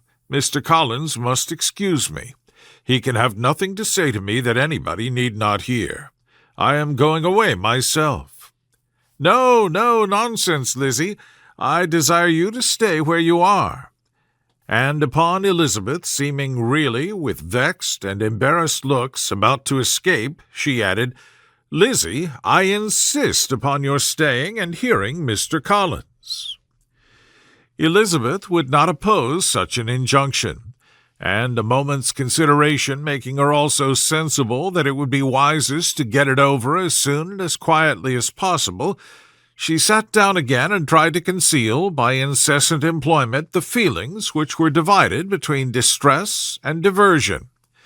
Mrs. Bennet and Kitty walked off, and as soon as they were gone, Mr. Collins began. "Believe me, my dear Miss Elizabeth, that your modesty, so far from doing you any disservice, rather adds to your other perfections. You would have been less amiable in my eyes had there not been this little unwillingness. But allow me to assure you that I have your respected mother's permission for this address. You can hardly doubt the purport of my discourse. However, your natural delicacy may lead you to dissemble. My attentions have been too marked to be mistaken. Almost as soon as I entered the house, I singled you out as the companion of my future life. But before I am run away with by my feelings on this subject, perhaps it would be advisable for me to state my reasons for marrying, and, moreover, for coming into Hertfordshire with the design of selecting a wife, as I certainly did." The idea of Mr. Collins, with all his solemn composure, being run away with by his feelings, made Elizabeth so near laughing that she could not use the short pause he allowed in any attempt to stop him further, and he continued, "My reasons for marrying are, first, that I think it a right thing for every clergyman in easy circumstances, like myself, to set the example of matrimony in his parish. Secondly, that I am convinced that it will add very greatly to my happiness. And thirdly, which perhaps I ought to have mentioned earlier, that it is the particular advice and recommendation of the very noble lady whom I have the honor of calling patroness. Twice has she condescended to give me her opinion, unasked, too, on this subject. And it was but the very Saturday night before I left Hunsford, between our pools at quadrille, while Mrs. Jenkinson was arranging Miss de Bour's footstool, that she said, 'Mr. Collins, you must marry. A clergyman like you must marry. Choose properly. Choose a gentlewoman for my sake, and for your own. Let her be an active, useful sort of person, not brought up high, but able to make a small income go a good way. This is my advice. Find such a woman as soon as you can, bring her to Hunsford, and I will visit her.' Allow me, by the way, to observe, my fair cousin, that I do not reckon the notice and kindness of Lady Catherine de Bour as among the least of the advantages in my power to offer. You will find her manners beyond anything I can describe, and your wit and vivacity, I think, must be acceptable to her, especially when tempered with the silence and respect which her rank will inevitably excite. Thus, much for my general intention in favor of matrimony, it remains to be told why my views were directed towards Longbourn instead of my own neighborhood, where I can assure you there are many amiable young women. But the fact is that being, as I am, to inherit this estate after the death of your honored father, who, however, may live many years longer, I could not satisfy myself without resolving to choose a wife from among his daughters, that the loss to them might be as little as possible when the melancholy event takes place, which, however, as I have already said, may not be for several years. This has been my motive, my fair cousin, and I flatter myself it will not sink me in your esteem. And now nothing remains but for me to assure you in the most animated language of the violence of my affection. To fortune I am perfectly indifferent, and shall make no demand of that nature on your father, since I am well aware that it could not be complied with, and that £1,000 in the 4 per cents, which will not be yours till after your mother's decease, is all that you may ever be entitled to. On that head, therefore, I shall be uniformly silent, and you may assure yourself that no ungenerous reproach shall ever pass my lips when we are married." It was absolutely necessary to interrupt him now. "You are too hasty, sir," she cried. "You forget that I have made no answer. Let me do it without further loss of time. Accept my thanks for the compliment you are paying me. I am very sensible of the honor of your proposals, but it is impossible for me to do otherwise than to decline them." "I am not now to learn," replied Mr. Collins, with a formal wave of the hand, "that it is usual with young ladies to reject the addresses of the man whom they secretly mean to accept, when he first applies for their favor, and that sometimes the refusal is repeated a second or even a third time. I am therefore by no means discouraged by what you have just said, and shall hope to lead you to the altar ere long." "Upon my word, sir," cried Elizabeth, "your hope is a rather extraordinary one after my declaration. I do assure you that I am not one of those young ladies, if such young ladies there are, who are so daring as to risk their happiness on the chance of being asked a second time. I am perfectly serious in my refusal. You could not make me happy, and I am convinced that I am the last woman in the world who could make you so. Nay, were your friend Lady Catherine to know me, I am persuaded she would find me in every respect ill qualified for the situation." "Were it certain that Lady Catherine would think so," said Mr. Collins very gravely, "but I cannot imagine that her ladyship would at all disapprove of you.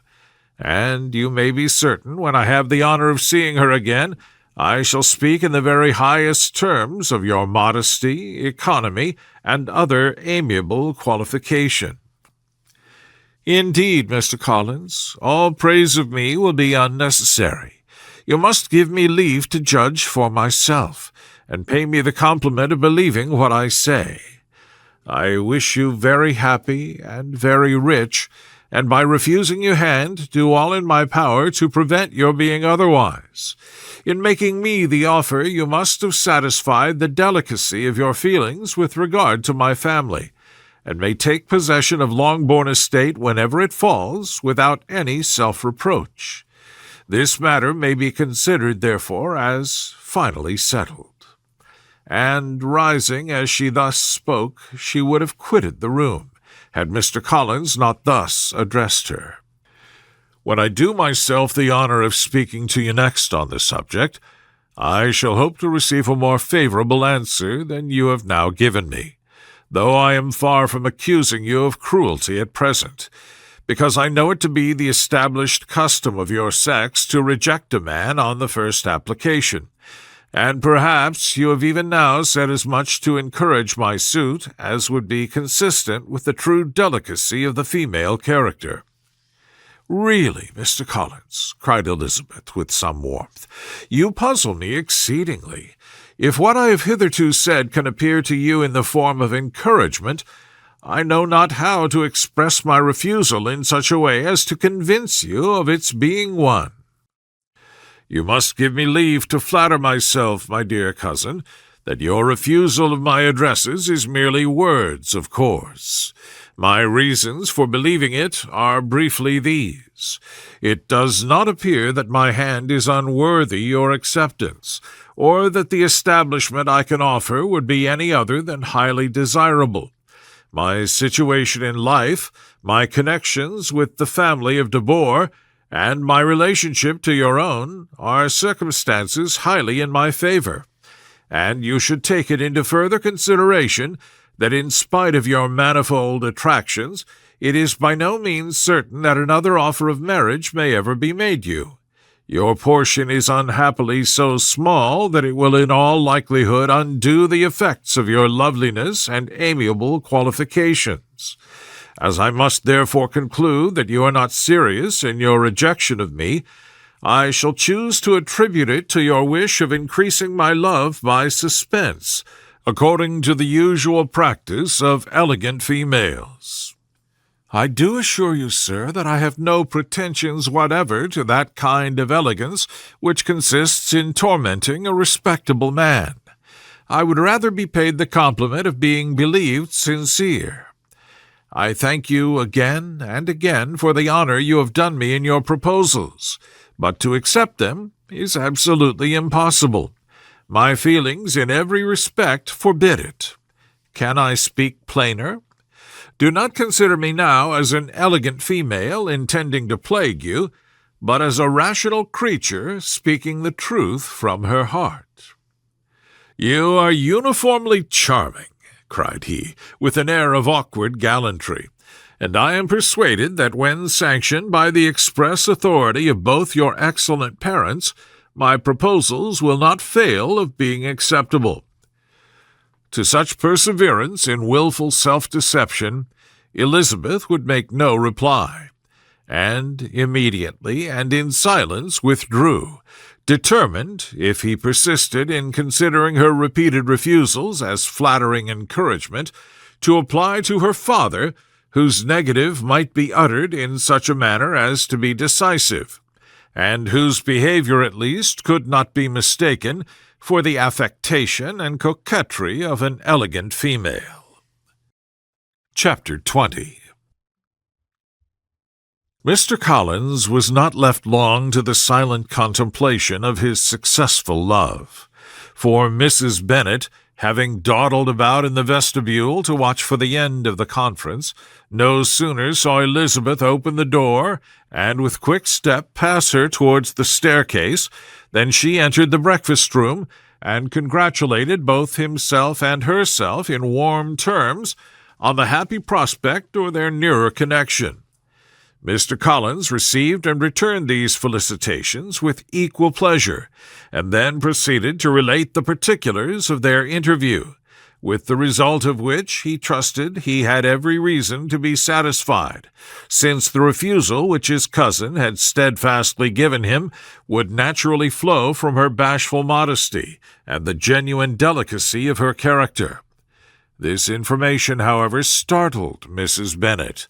She would have been glad to be equally satisfied that her daughter had meant to encourage him by protesting against his proposals, but she dared not believe it, and could not help saying so. "But depend upon it, Mr. Collins," she added, "that Lizzie shall be brought to reason. I will speak to her about it directly. She is a very headstrong, foolish girl, and does not know her own interest, but I will make her know it." "Pardon me for interrupting you, madam," cried Mr. Collins, "but if she really is headstrong and foolish, I know not whether she would altogether be a very desirable wife to a man in my situation, who naturally looks for happiness in the marriage state. If, therefore, she actually persists in rejecting my suit, perhaps it were better not to force her into accepting me, because if liable to such defects of temper, she could not contribute much to my felicity." "Sir, you quite misunderstand me," said Mrs. Bennet, alarmed. "Lizzie is only headstrong in such matters as these. In everything else she is as good-natured a girl as ever lived. I will go directly to Mr. Bennet, and we shall very soon settle it with her, I am sure." She would not give him time to reply, but hurrying instantly to her husband, called out as she entered the library, "Oh, Mr. Bennet, you are wanted immediately. We are all in an uproar. You must come and make Lizzie marry Mr. Collins, for she vows she will not have him, and if you do not make haste he will change his mind and not have her." Mr. Bennet raised his eyes from his book as she entered, and fixed them on her face with a calm unconcern which was not the least altered by her communication. "I have not the pleasure of understanding you," said he, when she had finished her speech. "Of what are you talking?" "Of Mr. Collins and Lizzie. Lizzie declares she will not have Mr. Collins, and Mr. Collins begins to say that he will not have Lizzie." "And what am I to do on the occasion? It seems an hopeless business." "Speak to Lizzie about it yourself. Tell her that you insist upon her marrying him." "Let her be called down. She shall hear my opinion." Mrs. Bennet rang the bell, and Miss Elizabeth was summoned to the library. "Come here, child," cried her father as she appeared. "I have sent for you on an affair of importance. I understand that Mr. Collins has made you an offer of marriage. Is it true?" Elizabeth replied that it was. "Very well.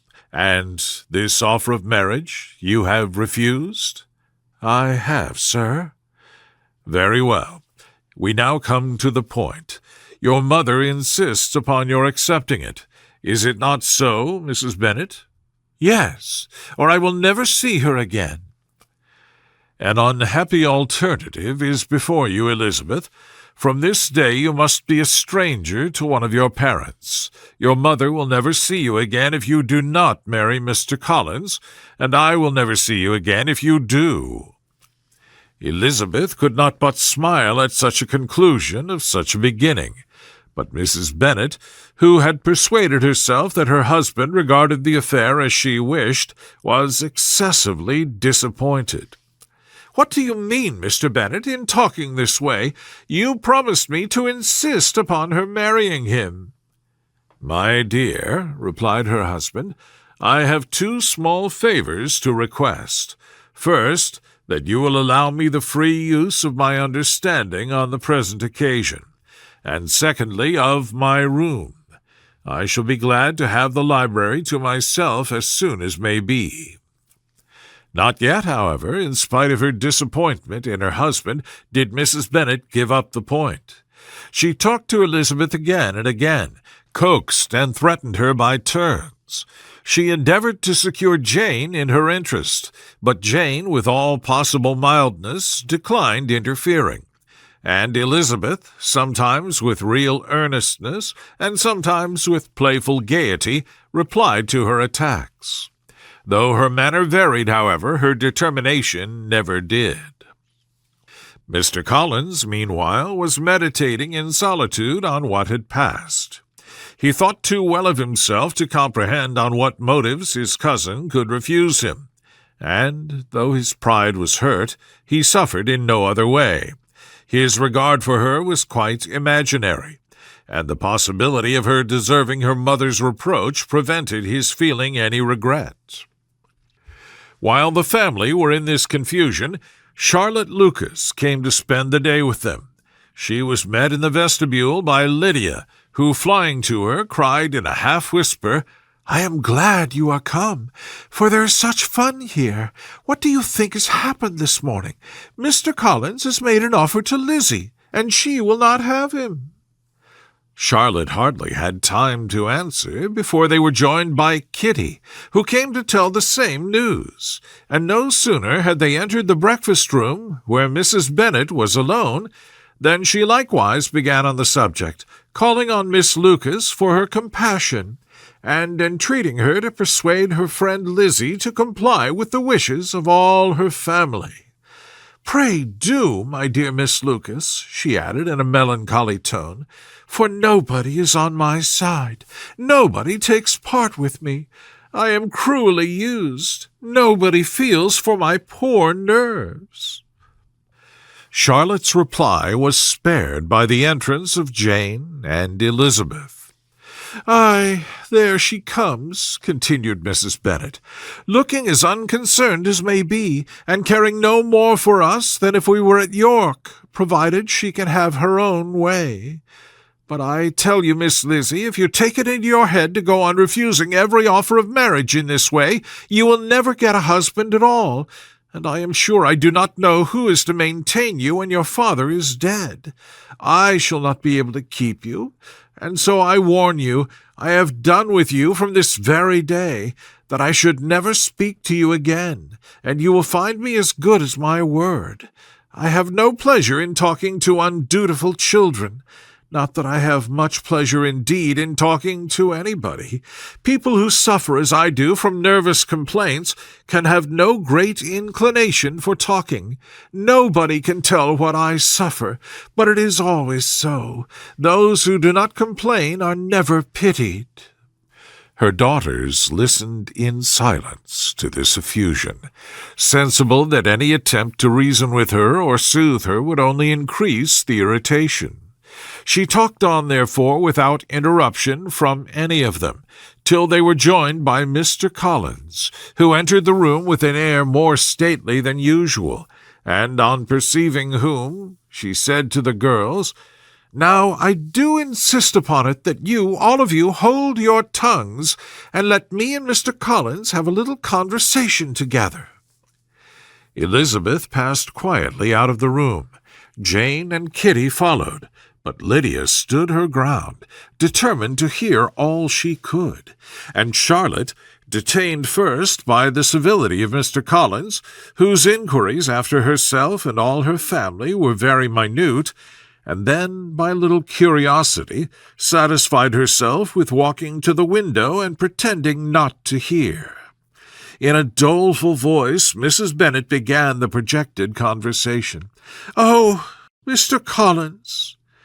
"My dear madam," replied he, "let us be forever silent on this point. Far be it from me," he presently continued, in a voice that marked his displeasure, "to resent the behavior of your daughter. Resignation to inevitable evils is the evil duty of us all, the peculiar duty of a young man who has been so fortunate as I have been in early preferment, and I trust I am resigned. Perhaps not the less so far from feeling a doubt of my positive happiness had my fair cousin honored me with her hand, for I have often observed that resignation is never so perfect as when the blessing denied begins to lose somewhat of its value in our estimation.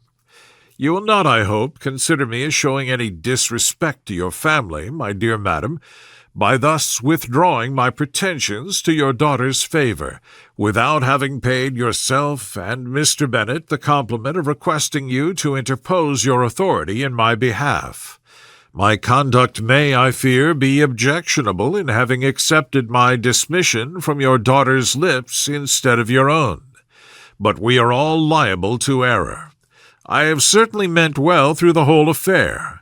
My object has been to secure an amiable companion for myself, with due consideration for the advantage of all your family, and if my manner has been at all reprehensible, I here beg leave to apologize.